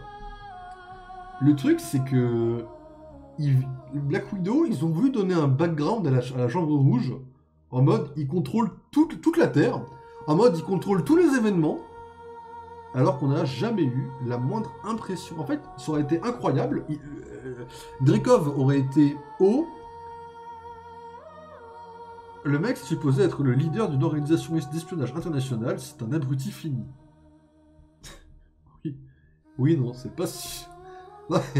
Et il a quand même fait voler la chambre rouge. Après, c'est con quand même que même en volant la chambre rouge, ils sont pas chopés dans les airs quand même. C'est des abrutis. T'as raison que c'est pas... T'as raison que c'est... Je le mets là, en vrai. Je le mets en poubelle tiers devant l'homme sable et le fléau, mais derrière le Riddler. En vrai, Dreykov, tu vois, il a quand même une scène à lui. Moi, le problème... Même moi, je suis une plus grande menace. Mais en fait, le problème, c'est qu'on n'a pas cette impression de menace, parce qu'on sait pas ce qu'il a fait dans le MCU, tu vois. C'est comme les 10 anneaux, en fait. C'est pour ça que les 10 anneaux sont pas si élevés et que Wenwu est juste là, parce que Wenwu est incroyable. Mais Wenwu aurait pu être au-dessus de Lex si on nous avait donné un background. En fait, il y a tellement d'organisations dans le MCU qui se perdent. Et encore, les 10 anneaux, on les voit dans Ant-Man. Ce que je veux dire, c'est que là, Dreykov, il est en mode « La Terre vit avec moi !» Mais en fait, le truc, c'est qu'il n'y a aucun événement où tu te dis que c'est lui qui l'a provoqué ou que c'est lui qui l'a réglé. Dans tout le MCU, t'as aucun impact, tu te dis, mais en fait, il a fait quelque chose. Il n'y a aucun recul sur le MCU, il a juste un impact dans Black Widow. Et en fait, c'est un peu nul, du coup. T'es un peu en mode « La frérot, t'es censé avoir fait du taf avant, je sais pas ce que t'as fait, mais t'as bien déconné en tout cas. GG, quoi. » C'était complètement nul. Je suis vachement déçu de Dreykov. Ils auraient pu faire un truc. Je suis vachement déçu. Les Flag Smashers. Alors, les Flag Smashers, c'est un peu spécial. En soi, l'idée est ok tiers. L'idée des Flag Smashers dans la MCU est ok tiers. Même si ça colle pas, vas-y, énormément avec celui des comics, ça, on s'en fout. Mais l'idée même des Flag Smashers dans la MCU, c'est une idée. Des super soldats qui veulent dégager l'ordre, qui essaye de revenir... Enfin, grosso modo, il y a eu l'ellipse. L'ellipse, ça a changé le monde entier, et il y a eu une union mondiale pour se soutenir, quoi. Quand les gens sont revenus sur Terre, l'Union mondiale s'est défaite, et ça a repris pays entre pays, guerre et guerre, etc. Les Flag Smashers, leur rôle, c'était que tout fasse en sorte que ça revienne comme avant l'éclipse. Bah, comme pendant l'éclipse. Ça, l'idée, elle est cool. Le problème, c'est que leur leader, bah, c'est une gamine qui a même pas 18 ans. Le problème, c'est que leur leader... Bon, déjà, les Flag Smashers, ils sont 8 ans. Il y a 8 super soldats, et sans ça, c'est nul à chier. Voilà. Après, si on les revoit sans super soldats, pour en mode, ils propagent l'idée, pourquoi pas. Le problème, c'est que les Flag Smashers, ça va très vite mal vieillir pour une raison extrêmement simple. C'est que après 10 ans passés à revenir dans la vie avant l'ellipse, leur idée devient nulle en fait. Leur idée de on veut que ça redevienne comme avant ne pourra pas tenir parce que ça sera passé trop de temps, ça deviendra nul, ça vieillira très mal. Là le problème, c'est que l'idée est bonne pour une série, certes, ça n'ira jamais plus loin que la série. Je pense qu'on ne reverra jamais des Flag Smashers, sauf peut-être un ancien membre, mais on verra plus de Flag Smashers actifs à mon avis. Bon. Après, le masque est cool, l'idée est cool. Le fait d'avoir des super soldats qui sont pourchassés et par les gouvernements et par Power Broker, c'est cool. Le fait que la petite fille veuille bien discuter avec Sam de temps en temps, ça prouve qu'elle n'est pas totalement, on va dire, déjonctée en termes de méchante. On voit sa chute pareil à travers la série, et ça j'aime beaucoup. Mais le truc c'est qu'elle sera jamais mémorable quoi, parce que ça reste une gamine. Et quand tu vois la gamine sans le masque, t'as l'impression qu'elle pique un sale caprice, et en fait c'est beaucoup moins crédible. Et là, c'est vrai que je trouve que pour le coup, il y a une perte de crédibilité qui se fait de son côté. Et le problème, c'est que cette perte de crédibilité, pour moi, on arrive à une perte de crédibilité à ce niveau-là. Peut-être en dessous Electro, parce qu'Electro est quand même très bien carré dans Amazing Spider-Man 2. Pour moi, Karli Morgenthau, c'est ciao. C'est ciao dans le mauvais sens, même si elle fait un bon taf. Ghost, mais Ghost, je vais pas être objectif, déjà parce que j'adore l'actrice, déjà parce que j'adore le personnage, version de série. Ghost, c'est la méchante de Ant-Man 2. Ant-Man 2, j'ai soutenu ce film bien avant le retournement de veste après Thunderbolts. Ant-Man 2, grosso modo, le Ghost, le fantôme, c'est une petite fille dont les parents sont morts dans un accident qui l'a rendue intangible. Il faut qu'elle se contrôle, sinon elle souffre, et elle a une tenue pour se contrôler, et le Shield, tandis qu'il était corrompu par Hydra, l'a complètement manipulé pour qu'elle devienne une arme. Donc, grosso modo, Hydra en a fait une arme, dans les grandes lignes. Et en fait, elle a été libérée à la chute d'Hydra, elle a rejoint son père adoptif, en quelque sorte, et elle a tout fait pour se guérir pour de bon. Après, on regarde dans Thunderbolt, c'est plus vraiment une méchante. Moi, je vais pas être très objectif de ce côté-là, déjà parce que je n'ai aucune objectivité et que c'est matérialiste. Ça c'est encore autre chose. Moi, je la mets vraiment là, Ghost. C'est-à-dire que Ghost, dans ses combats, bon, même si, vas-y, Scott l'a baisé à la fin, ça c'est bien joué de sa part, mais le truc, c'est que dans les combats, elle est menaçante. Sa voix, avec son modulateur de voix, est menaçant. L'actrice est menaçante quand elle enlève son casque. Bon, ok, Thunderbolt joue beaucoup, parce que dans Thunderbolt, on a aussi beaucoup de scènes au début, quand elle est entre guillemets encore méchante. C'est quand même la seule qui fait sa mission. On le rappelle également, hein, donc... voilà, Ghost est stylé. Le costume est très... Le Ghost des comics est très différent, et je suis beaucoup moins fan. Merde, j'ai mis MCU. Je peux avoir celui des comics quand même? Vraiment? Ah voilà. Voilà, ça c'est la version comics. La version comics, elle est beaucoup plus creepy, beaucoup plus fantôme. Ouais, on va faire Facebook. Mais la version de Iron Man Armored, je sais pas quoi, ah celle-là, là, c'est ma préférée. Je sais pas si on va la voir ailleurs ou pas. Voilà. Ça c'est mon fantôme préféré en fait. Je le trouve absolument incroyable. Dans la série animée, il n'a jamais perdu. À chaque fois, il était en mode, ouais bah vas-y, soit je m'en sors vivant, soit je m'en sors sans la prison, soit je m'en sors mais je t'ai baisé. Voilà. Donc à chaque fois, lui, c'était le GOAT, en fait, mesdames et messieurs. Et pour le coup, cette tenue-là, moi je l'adore par rapport à la tenue des comics.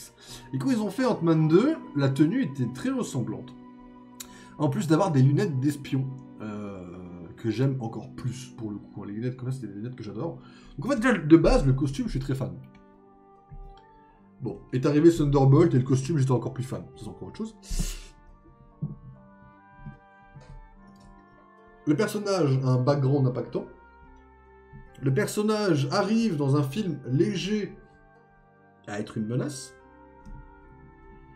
Bon, après, il faut dire qu'elle monte pas très haut pour une raison qui est très simple, c'est qu'en fait, on n'a pas non plus de moments où elle est juste incroyable. Il y a plein de petits moments où elle est incroyable. On n'a pas une scène vraiment à elle, hormis le combat en 1v2, en fait, elle le perd et elle s'enfuit.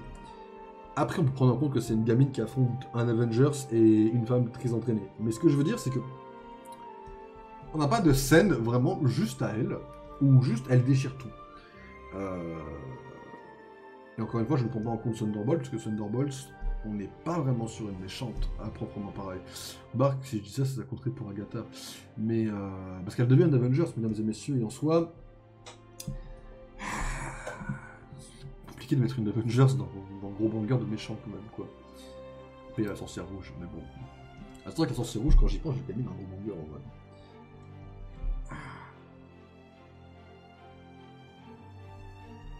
Vas-y, je la mets là, je la mets.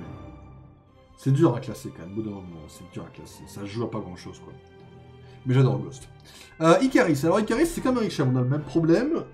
Icaris c'est le méchant parce qu'il obéit à Arishem. Ce qu'il fait n'est pas foncièrement méchant, même s'il tue ses amis et sa famille. Icaris n'est pas foncièrement méchant. Icaris est plus manipulé et perdu, on va dire quoi. Sa fin est assez énigmatique. Je crois que techniquement, je crois qu'officiellement il est censé fondre dans le soleil, mais en fait on n'en sait pas vraiment grand chose. Pardon. J'ai cliqué sur la croix, abruti. Tu te fous de ma gueule là?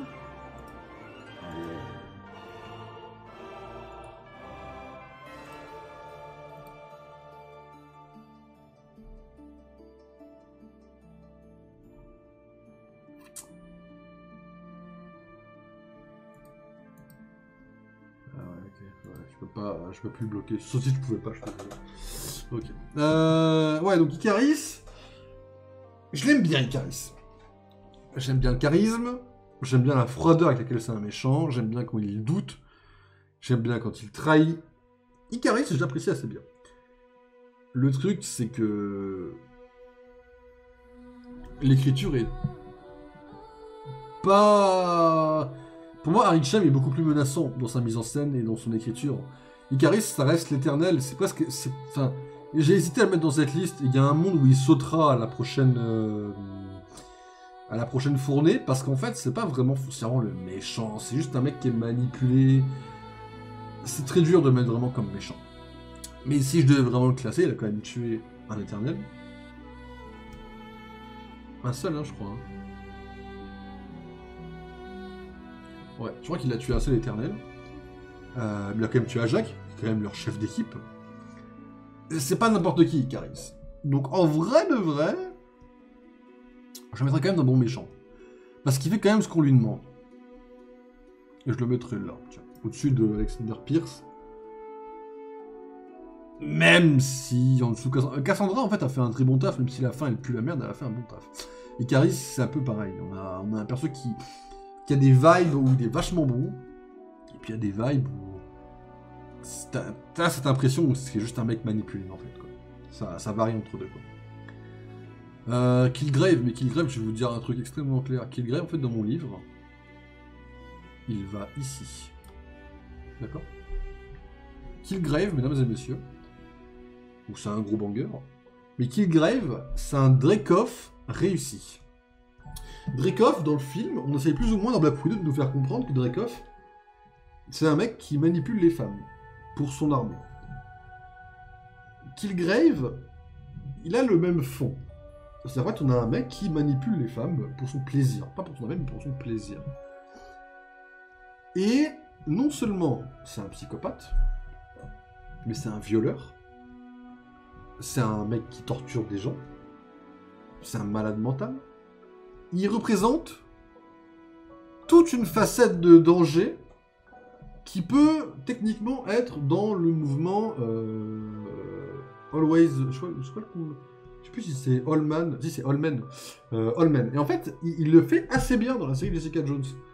Et excuse-moi, après, je suis fan de David Tennant.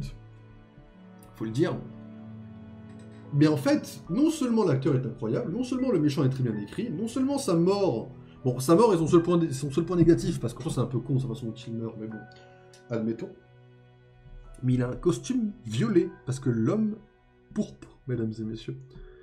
Alors, certes, je suis un poil déçu de ne pas avoir eu vraiment sa tête violette, mais le fait qu'on ait eu déjà son costume, le fait qu'il ait eu 3-4 scènes absolument incroyables dans la série, Jessica Jones, saison 1, foncez regarder. L'homme pourpre, c'est vraiment pour moi un gros banger. Il est inoubliable, c'est mon méchant préféré de Netflix, de toute façon. Le leader. Alors, le leader, je vais peut-être passer pour un gros con, mais le leader dans mon livre, ça va là. Le dernier poubelle tiers. Pourquoi? Le leader, mesdames et messieurs. Le seul truc qui le sauve de déchets, le leader, c'est son design. J'avoue que j'aurais préféré le design de base du comics, certes, mais le design qu'on a dans le MCU est ok tiers. Le cerveau qui explose son crâne tellement il grossit. Je suis acheteur. Mais on a tout le reste du personnage qui est horriblement nul. C'est-à-dire que le personnage qui à la fin te prévoit le multivers, déjà faut aller se faire foutre. Le personnage qui fait genre il est super intelligent, mais qui ne réussit pas une seule fois son plan, faut vraiment aller se faire voir. Son plan qui a tout, sauf des subtilités, c'est nul à chier. Il a aucun côté menaçant, il a aucun charisme, il a aucune aura. L'acteur est ok tiers, mais il n'est pas incroyable, le personnage est mal utilisé, et il finit en tôle. Et je propose dans mon esprit qu'il y a une chance sur deux qu'on ne le revoie absolument jamais dans le MCU. Le problème du leader est qu'il n'est pas crédible avec son pouvoir. Parce qu'il a un pouvoir dans le MCU là? Attends, qu'est-ce qu'il a comme pouvoir dans le MCU? Qu'est-ce qu'ils lui ont donné techniquement?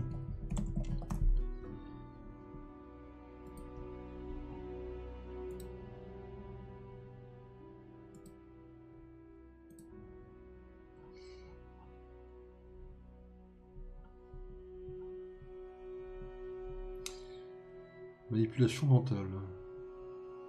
Ah oui, c'est vrai qu'il a un problème de manipulation mentale. Mais la manipulation mentale est très nulle à chier, parce qu'au début, on a... C'est pas... Ça, c'est le film, le problème. C'est pas forcément le personnage. C'est vrai qu'il y a un problème de manipulation mentale aussi, j'avais oublié. Ils l'ont quand même mis dans le pouvoir, quand même.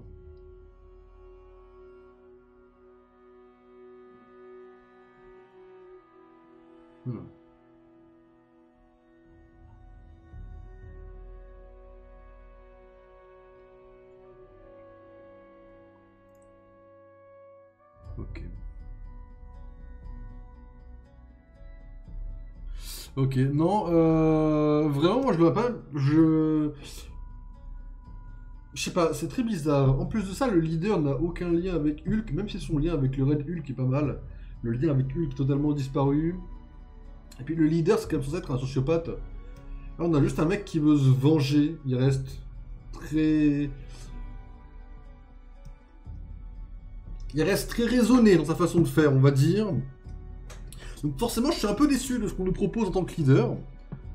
Même si j'aime bien l'idée même. Mais le truc, c'est qu'entre... C'est un peu bas de dire ça, mais la bande-annonce, je trouve qu'elle spoil beaucoup trop. Et en fait, quelque part, ça enlève l'effet de surprise.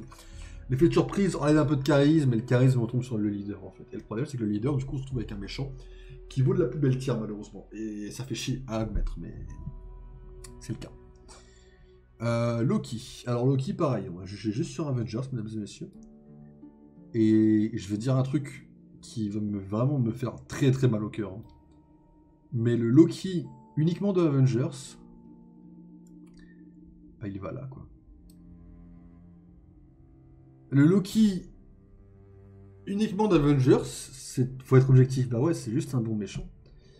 Le Loki d'Avengers est un virage à 180 degrés quand on le quitte après Thor. Pareil, les explications qu'on a sur Loki viennent toutes de sources hors du MCU. Dans le MCU, on n'a aucune vraie explication de pourquoi Loki fait ça. Hors MCU, on nous indique que Thanos a littéralement ressuscité Loki. C'est ce qu'il a fait. Et qu'en plus de ça, quand il lui a donné la gemme de l'esprit a amplifié la colère de Loki. Et que ça, c'est une manipulation volontaire de Thanos. Quand tu prends en compte ces éléments, tu te dis, bon, vas-y, Loki, en fait, il se fait juste baiser par Thanos. Dans ce cas-là, moi, j'achète. J'achète beaucoup plus que Loki, tout d'un coup, il devient méchant sans vraiment raison légitime. Je rappelle que le Loki de Thor 1, vous avez une excellente vidéo qui existe sur YouTube, que je vais vous trouver en 5 secondes, pour vous expliquer si jamais vous avez envie.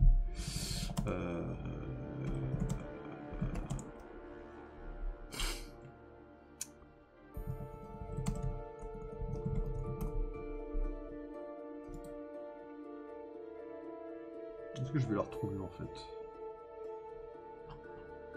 Putain, comment elle s'appelle la chaîne YouTube? C'est marrant parce que cette chaîne, je l'ai découvert tout seul. Et j'ai appris que c'était un pote qui l'avait à un moment donné. Ça m'a beaucoup fait rire.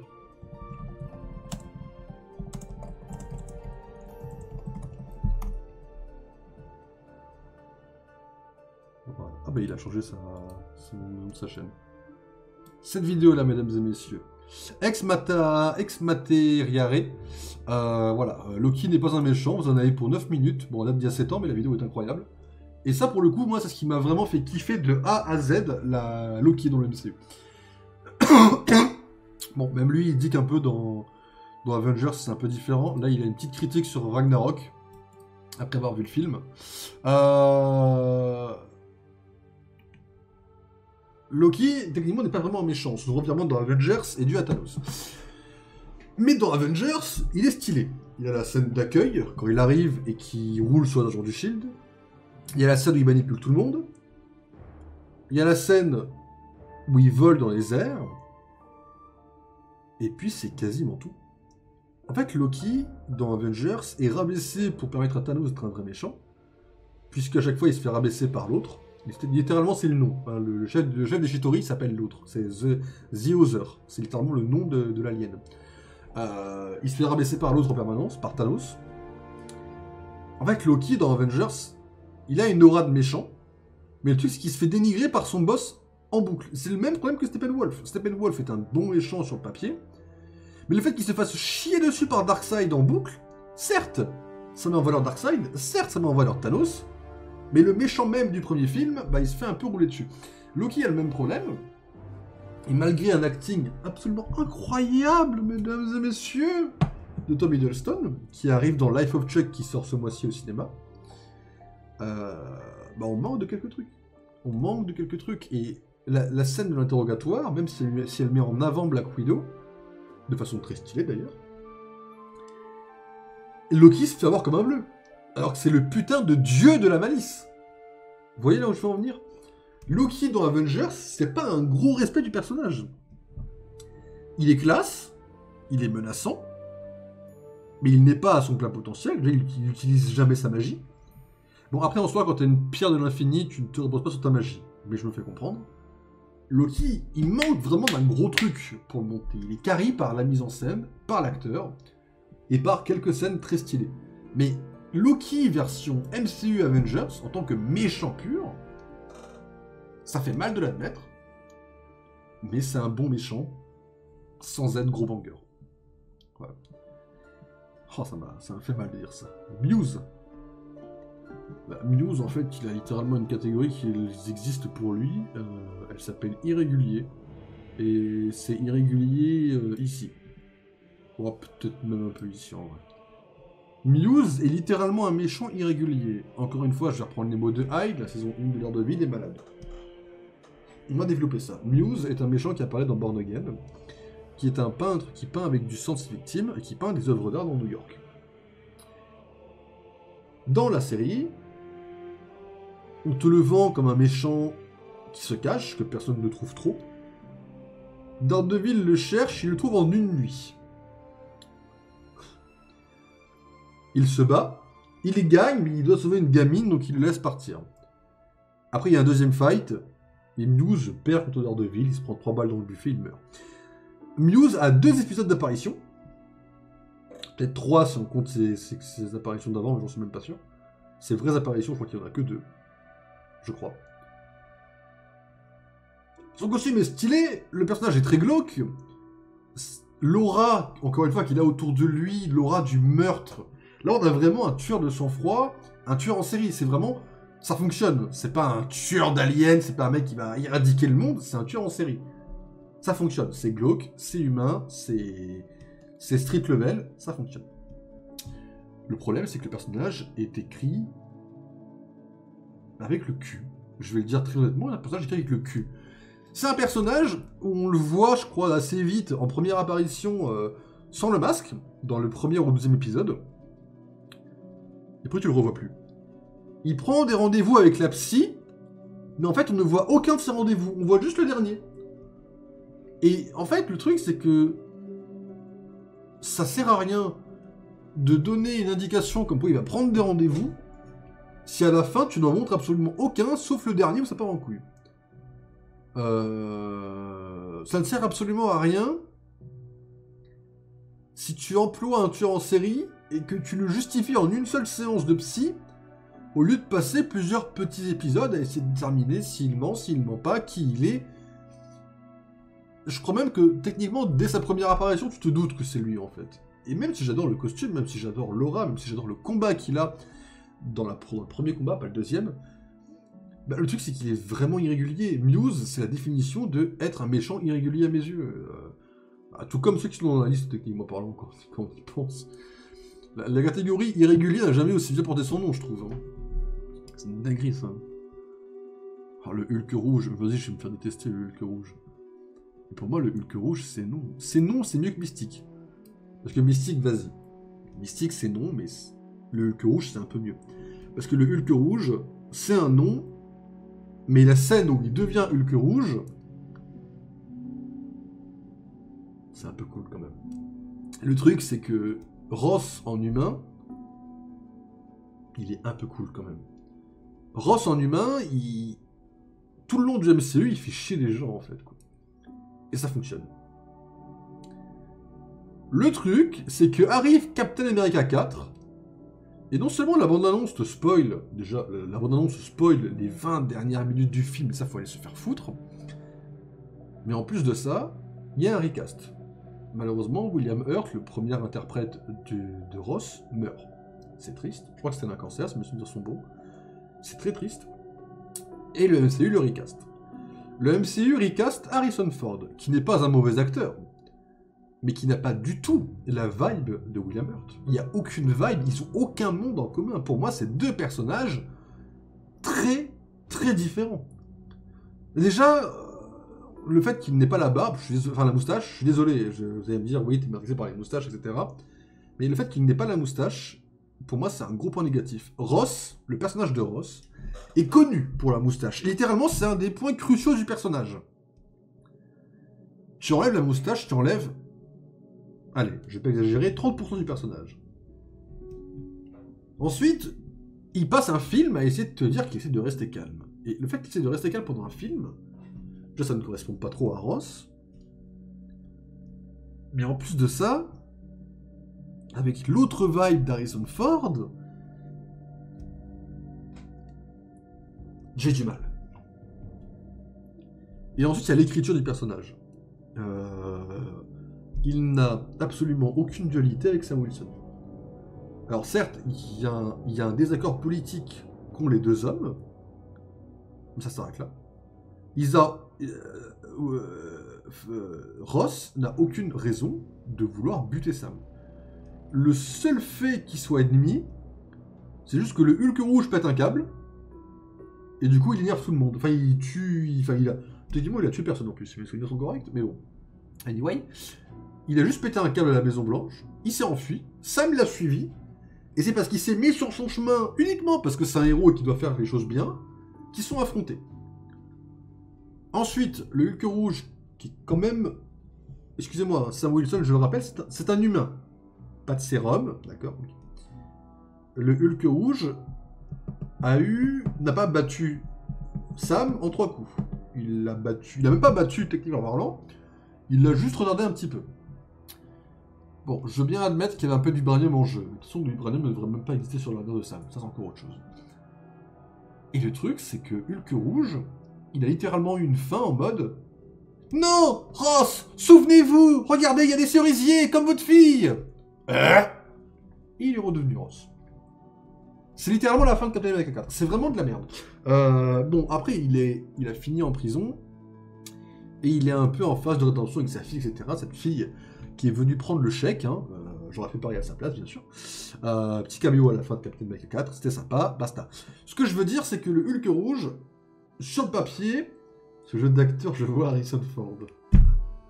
Ça suffit, oui. Ce que je veux dire, c'est que sur le papier, le Hulk rouge, l'idée est loin d'être mauvaise. Mais dans l'exécution, elle a été complètement ratée.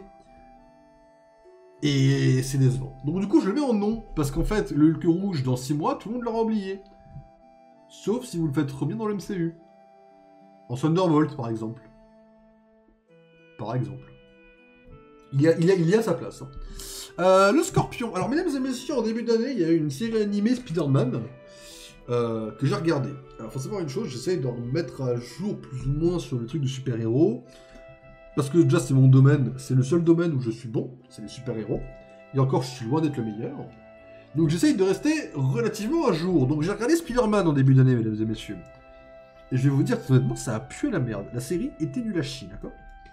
Et dedans... On a eu le retour du Scorpion de Homecoming. Alors c'est pas exactement le même, c'est juste que c'est le même acteur qui fait la voix originale. Je crois. Physiquement, il avait la même tête que celui d'Homecoming aussi. C'est pas... En fait, Spider-Man Friendly Nightbour, je sais pas comment ça se prononce, voisin en anglais, c'est What If Tony Stark était remplacé par Norman Osborn. Mais grosso modo, ça se passe dans le MCU, grosso modo. Hein. C'est un What If.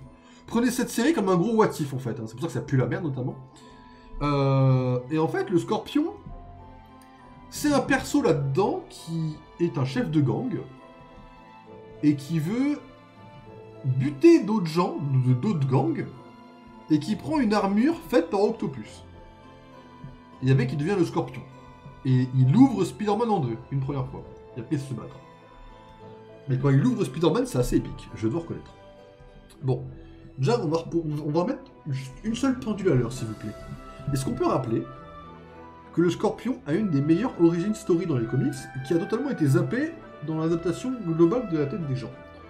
Je vais juste faire un petit rappel. Je vais pas faire mon aigri avec ça, ni mon puriste. C'est juste que le Scorpion dans les comics, à la base, c'est un détective privé, engagé par J. Jonah Jameson pour emmerder un peu Spider-Man. Et après, le mec devient le Scorpion. Le mec... et détective privé. À la base, le mec, c'est un monsieur tout le monde. Hein.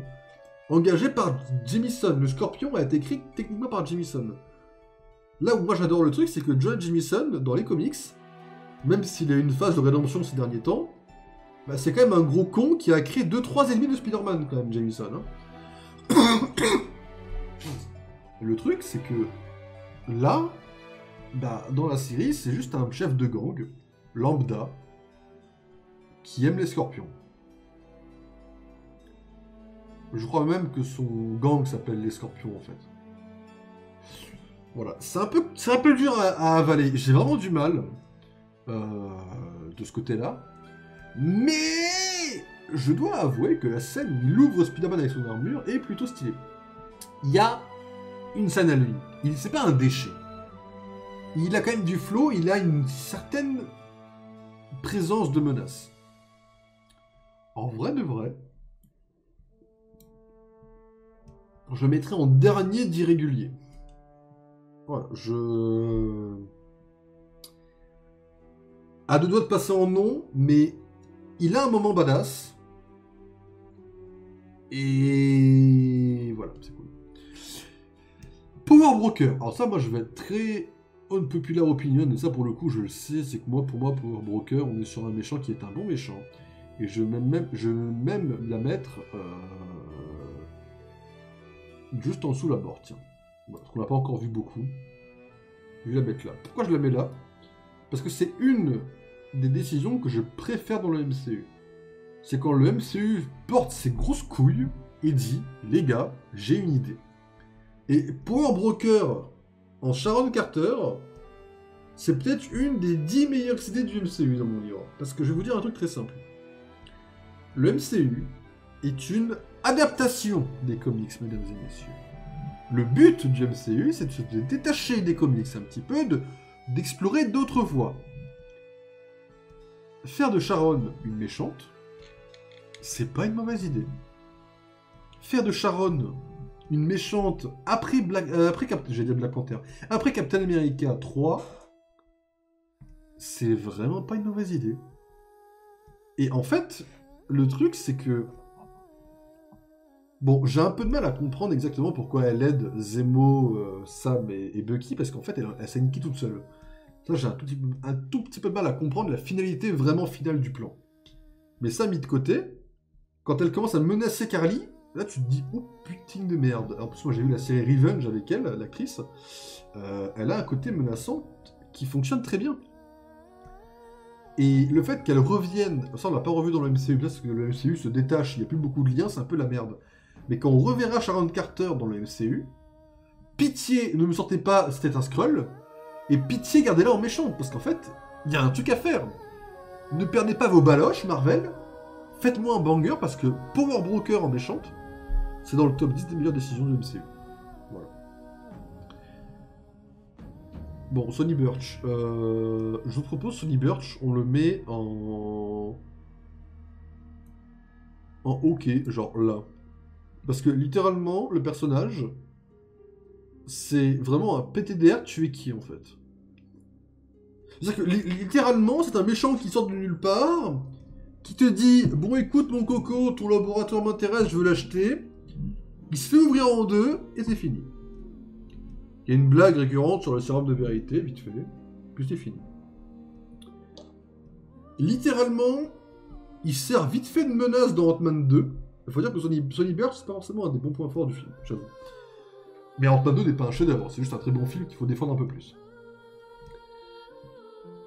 Sonny Birch existe, et c'est déjà bien, vous voyez. Ça suffit. Ça suffit, on s'arrête là. Taskmaster, je vais me faire insulter aussi, mais ça je le sais, j'ai l'habitude. Vas-y, je porte mes couilles. Taskmaster, on va s'en regarder droit dans les yeux, mesdames et messieurs, quand je vais le poser. Je réfléchis juste où est-ce que je le pose. Ok, c'est bon, je l'ai.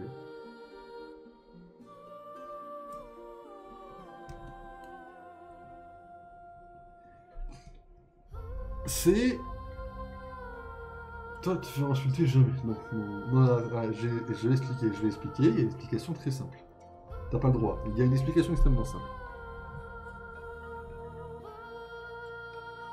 Si on se fie aux comics, le mandarin, il va tout en bas. Si on se fie aux comics, Killgrave va tout en bas. Si on se fie aux comics, Fantôme et le bouffon vert vont tout en bas. Donc, déjà, on va essayer de se détacher un petit peu des comics, déjà. Quand on se détache des comics, Taskmaster, ça devient un programme. Ça devient un programme de la Chambre Rouge.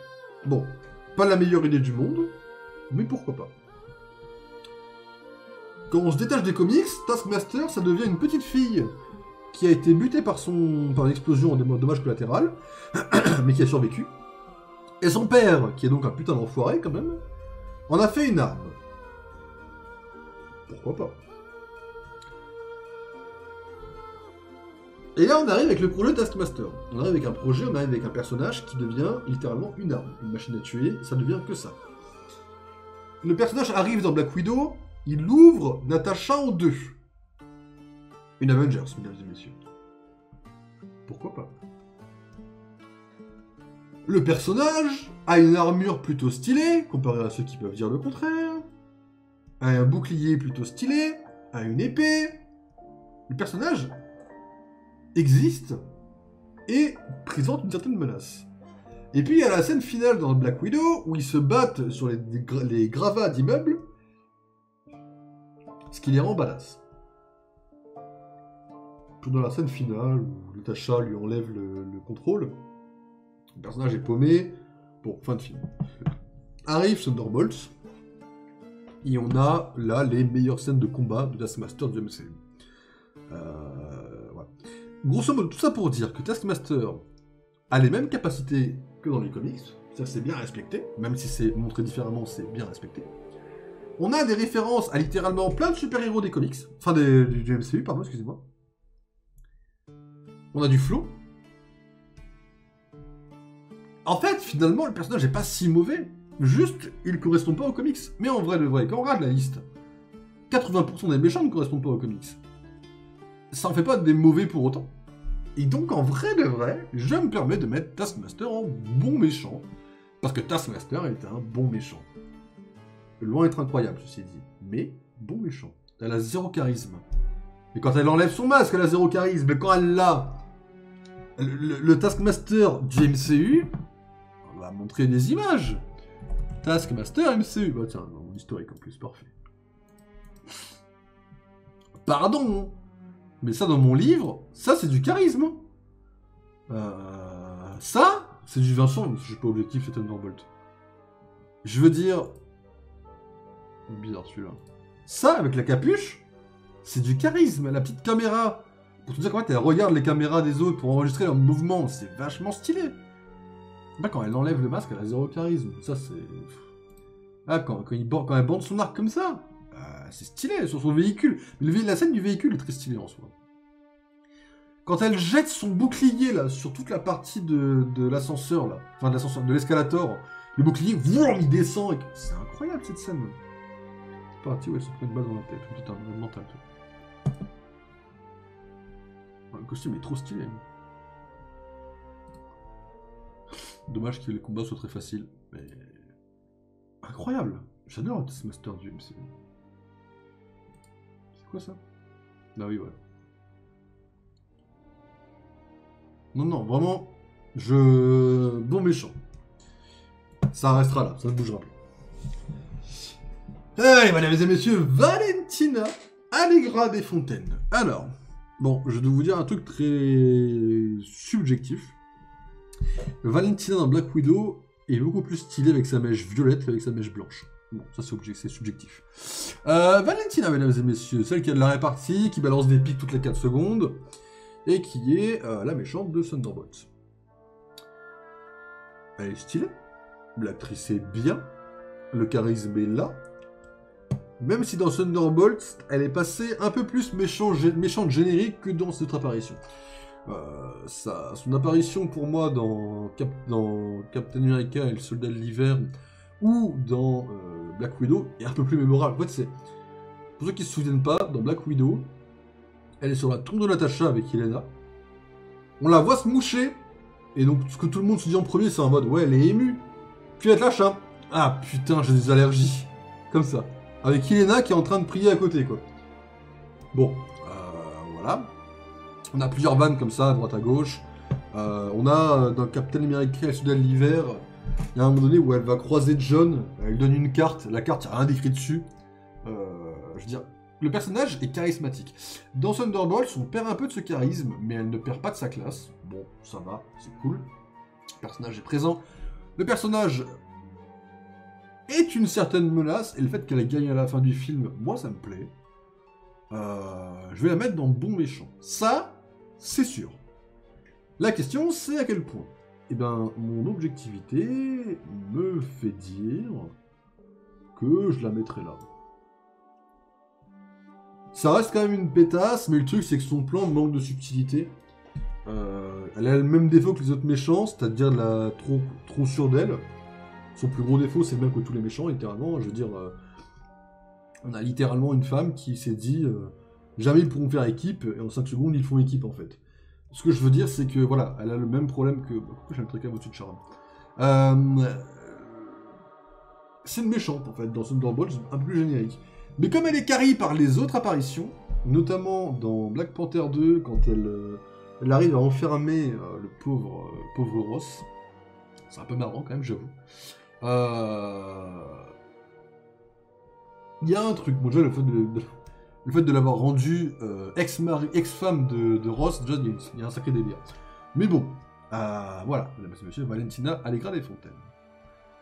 Le Void, je vais pas être très objectif. Le Void, je vais le mettre...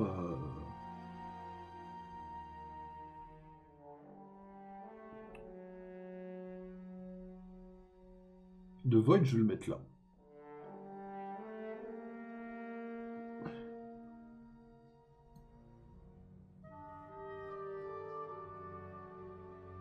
C'est vrai que j'ai du mal parce que le bouffon vert, il a un rire qui est vachement iconique. Mais en même temps, le Void, ouais, vas-y. Préférence perso. Le Void est incroyable pour plein de raisons. Déjà, le Void est incroyable parce que son utilisation est très humaine dans le MCU. Pour mettre en avant tout ce qui est traumatisme, peur, stress, angoisse, etc. Il représente la noirceur littéralement chez tout le monde. C'est très humain, donc c'est bien réussi. Son design est littéralement incroyable. Le design du Void, c'est une ombre noire avec des yeux. C'est creepy, comme j'ai vu très peu de choses creepy dans ma vie. Sur la scène finale, il y a même ses dents qui apparaissent quand il rigole, c'est une dinguerie. Le Void envoie des gens dans sa dimension, plus ou moins, on va dire. Et les traces qu'il laisse derrière, ce sont des mêmes traces que les ombres d'explosion pour des bombes nucléaires. Moi, j'aime beaucoup le parallèle entre les deux. J'aime beaucoup ses apparitions, j'aime bien qu'il apparaisse au fur et à mesure, j'aime bien le fait qu'il représente littéralement le côté noir de Bob. J'aime bien qu'il envahisse le MCU dès le logo. En fait, j'aime beaucoup de choses dans l'utilisation du Void, et notamment les couleurs qu'ils ont utilisées dans le film. Il y a un jeu avec les couleurs qui est absolument incroyable. Le fait qu'il ne soit pas plus haut, c'est pour une raison extrêmement simple, c'est qu'au final, l'idée de fond est très bien. Si le Void représente la solitude et la tristesse de Bob, le meilleur moyen de le vaincre, c'est de ne pas le laisser seul et de le rendre heureux. Donc ça fonctionne sur le papier. Le truc, c'est que dans l'exécution, la scène est un poil trop simpliste. Parce qu'au final, tu te dis Yelena, elle se libère, c'est ok, hein, c'est légitime. Mais les autres après, ils se libèrent peut-être un poil trop facilement. C'est peut-être un poil en mode oui, bah c'est bon, il faut qu'on finisse le film, donc libérez-vous tous d'un coup et venez aider Yelena à obtenir Bob. Ça fait un poil facile, mais le méchant reste quand même assez iconique quelque part. Puisque une ombre noire qui efface tout le monde, ça fonctionne plutôt bien quand même, quoi, faut le dire. Donc non, je vais quand même laisser le Void d'ici. Bon méchant, bien classé, légitime. Bucky c'est compliqué. Il est méchant que dans Captain America 2, et après on perd le côté soldat de l'hiver, sauf pour une petite scène vite fait dans la série Captain America. Mais dans Captain America 2, le soldat de l'hiver... franchement, pour moi, on est là. Hein. Le soldat de l'hiver, mesdames et messieurs... Sa première apparition, si mes souvenirs sont bons, c'est contre Fury. Et il l'explose. Après, il arrive contre Captain. Et il le bat, une première fois. Après, c'est sur la route. Et là, il arrive à faire un petit 1v3 un peu à l'aise au début. Puis après, il combat Natasha. Après, il combat Captain. À l'aise. Et puis après, on a la scène dans l'héliporteur. On a la scène où où il tue tout le monde sur les héliporteurs avant. Le soldat de l'hiver, j'ai envie de dire quelque part que c'est Taskmaster réussi. Parce qu'en fait, Taskmaster, on n'a pas la perte de la gamine. En fait, la gamine dans Taskmaster, on la voit mourir et revivre dans le même film. Même si on a vite fait une petite indication dans Avengers très rapidement, pour nous, de notre point de vue à nous, elle meurt, explosion, et elle revient dans le même film. Bucky, il est mort dans Captain America 1, dans une scène qui, bon, certes, pue le fond vert, mais est assez triste. Et il revient en soldat de l'hiver dans le second film. On a une passation d'un film à un autre, on a une conséquence d'un film à un autre, et c'est cool. À la limite, le seul regret que j'ai un peu avec ce soldat de l'hiver, c'est qu'en général, ce qui se rapproche de l'hiver, c'est plus l'URSS. L'étoile rouge, c'est pour les Russes. Et à ma connaissance, dans le MCU, Bucky n'a absolument aucun lien avec les Russes. C'est un mec d'Hydra. Il a bossé pour Hydra. Ce que je veux dire, c'est que c'est un peu chelou qu'ils aient gardé l'étoile rouge et tout, alors que normalement c'est synonyme plutôt de Russie, et pas de Hydra. un peu bizarre. Moi, j'aurais mis un symbole d'Hydra et après, je l'aurais fait effacer pour mettre autre chose à la place, en fait, dans mon livre. Genre, j'aurais gardé le symbole d'Hydra. En fait, j'aurais gardé le symbole d'Hydra genre, sur son bras classique, grosso modo, dans Captain America 2. Ensuite, dans le 3, je l'aurais mis avec un scotch, ou un truc à la con, en mode il veut le cacher, mais il n'arrive pas à l'effacer. Ensuite, il perd son bras, et donc il perd le symbole, et quand le Wakanda lui en redonne, il a un autre symbole. C'est très con leur mis étoile rouge, en fait, quand on y pense. C'est des détails, vous voyez, c'est des petits détails, mais quand on réfléchit aux méchants uniquement et aux méchants, je trouve que Bucky a 2-3 petits défauts. Sinon, ça mis à part, le combat est incroyable, la présence est incroyable, il est menaçant, son thème est incroyable. Soldat de l'hiver, très bon méchant. Très bon méchant. Zemo, mais Zemo c'est pareil, je vais pas être très objectif, j'adore Zemo. J'adore Zemo, mesdames et messieurs.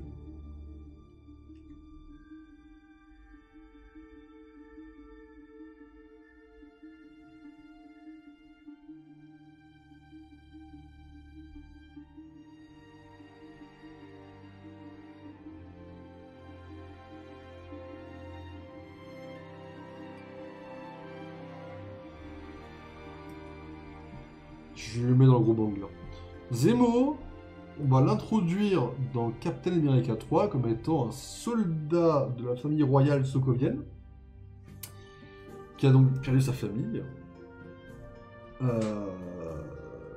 dans l'attaque d'Ultron. Son but, c'est de se venger des Avengers avec les données fournies par Natasha à la fin de Captain America 2 par le Shield et par Hydra. Zemo veut contrôler... enfin, en tout cas, c'est ce qu'on a l'air de penser. Il veut contrôler des soldats de l'hiver qui existaient avant Bucky, ou après Bucky, pardon. Et apparemment, il voudrait faire on ne sait quoi avec. On suit le personnage, on voit qu'il s'infiltre un peu partout, c'est le mec qui s'infiltre un peu trop partout d'ailleurs à mon goût, mais bon. Il a un peu la tête de monsieur, madame, tout le monde, donc ça passe. Et en fait, on va se rendre compte qu'il va vouloir une seule info, c'est le rapport d'une mission principale du soldat de l'hiver, qui est une mission où il a tué les parents de Tony. On dit beaucoup que, on a dit tout à l'heure beaucoup que Crossbone c'était une cause principale de la guerre civile. Mais Zemo est la raison majoritaire pour laquelle Talos a gagné.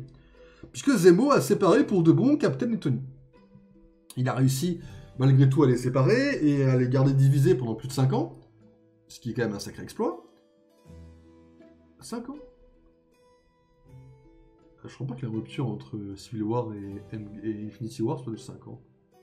Peut-être 2 ans, pardon, excusez-moi. Je crois que c'est 2 ans entre Civil War et Infinity War. Donc il les a quand même gardés séparés pendant 2 ans. Il a créé une rupture. Et après on le revoit dans la série. Et là c'est plus vraiment un méchant, c'est un anti-héros on va dire. Qui veut s'occuper de toutes les figures un petit peu idolâtrées par les gens. Et donc là, il s'occupait des super soldats avant que ça devienne vraiment quelque chose de très grave et d'ingérable. Et là, on a une des meilleures scènes de Zemo, où même moi je croyais qu'il allait prendre le sérum. Il a des fioles de sérum de super soldats qu'il pourrait prendre à tout moment. Et c'est là que j'adore cette scène, c'est que Zemo n'a absolument aucune hésitation. Il n'y a pas un moment donné où il se dit peut-être que je devrais le prendre. Il a trouvé les seringues, il les a mis par terre, il a marché dessus, il les a écrasés. Zemo a un objectif, il le respecte. C'est un méchant qui a ses principes, qui vont en contradiction avec les Avengers, mais c'est pas vraiment un méchant, parce qu'il veut pas voir le monde s'écrouler. Il sauve le monde à sa façon. Alors, de ce côté-là, c'est un gros banger, mais de la même façon que Taskmaster, il faut se détacher énormément des comics pour adorer cette version-là. Puisque le Zemo des comics, c'est juste un putain de nazi, hein, ça n'a rien à voir. Là, ce Zemo-là... Comment je pourrais vous dire ça? Zemo dans les comics, c'est peut-être un des plus gros haters de Captain America. Zemo, dans le MCU, il a du respect pour Captain, mais du vrai respect. En mode, oui, bah Captain c'est un modèle, mais c'est bien le seul, quoi.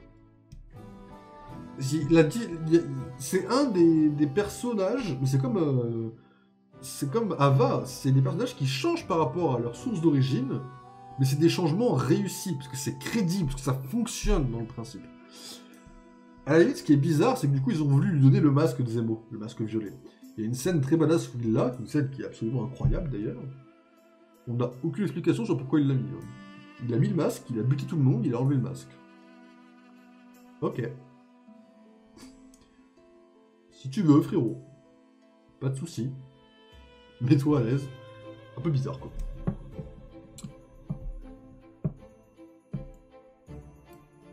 Alors, regarde homophobe, bien sûr. Zaz de Bird of Prey, je le mets en déchet parce que c'est nul à chier. C'est-à-dire que, même en me détachant de qui est Zaz dans les comics, j'y arrive pas.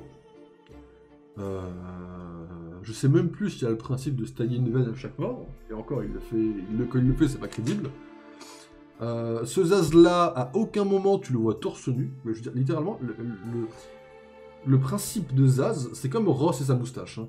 Le principe de Zaz, c'est de le voir torse nu au moins une fois, et qu'on te dise que chaque cicatrice, c'est un mort qu'il a fait. Et quand tu le vois torse nu, tu te rends compte qu'il a 30 000 cicatrices. C'est un putain de malade mental, c'est un putain de tueur en série. Là, dans le film, c'est le toutou un petit peu à Black Mask. L'acteur n'a aucun charisme, c'est une dinguerie. Hein. Il n'a rien. L'acteur n'a rien pour lui en tant que Zaz, c'est une dinguerie. C'est nul. C'est nul. Au moins, l'alien à côté, là, qui a joué dans Dark Phoenix, au moins, elle a réussi un truc, quoi. Elle a retourné un peu Jean Grey, quoi. Alors lui... Waouh. C'est... La vie est dure, hein. Là, d'ici, à ce moment-là, ils étaient au fond de leur panier. On se dit, mais qu'est-ce qu'on va sortir? On va sortir Zaz. Et je propose qu'on ne mette pas trop les cicatrices, parce que Bird of Prey, c'est un film un peu familial, quand même. D'accord, ça marche. Ils auraient pu mettre Condiment King, et ça aurait été mieux, quoi. C'est... Condiment King aurait été un meilleur méchant pour Bird of Prey que Zaz, par exemple. Voilà, je le dis haut et fort. Et Zaz aurait été un meilleur méchant pour The Batman que le Riddler. Voilà, je le dis aussi haut et fort. Voilà ce qu'il donne pour l'instant. Alors, on n'a pas encore de prétendante pour la reine des méchantes. Techniquement, la reine, c'est Sorcière Rouge, c'est la plus haut, mais elle mérite pas le rôle de la reine pour l'instant. Après, est-ce qu'on ne mettrait pas les premières méchantes en haut? Genre en mode, faudrait qu'il fasse détrôner, quoi. Après, de tête, j'ai pas une méchante qui peut détrôner la Sorcière Rouge pour l'instant. Après, il y a plein de trucs animés que j'ai pas vu dans ma vie. Peut-être que Amora de la Sirenite, peut-être qu'elle peut détrôner la Sorcière Rouge du MCU, hein, c'est une possibilité. Mais... Là, actuellement, j'ai pas de meilleure méchante que ça. Après, c'est Agatha qui est là, Catwoman, ici, la mort juste ici. C'est dur, hein. Mais voilà, mesdames et messieurs, la liste, on a mis combien de temps? On a mis 2 heures. Oh, la dinguerie. Excusez-moi d'avoir mis 2 heures à faire ça. Bah, mais voilà, 2 heures pour faire ça, mesdames et messieurs, exactement. Voilà. Bon, ça c'est fait. Qu'est-ce que ça me veut ici, là?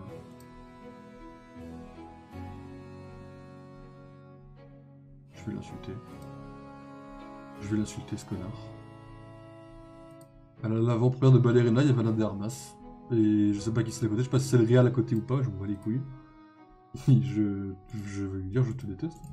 Excusez-moi, je prends 5 secondes. Je te déteste. Voilà. Ça c'est fait. Bon, mesdames et messieurs.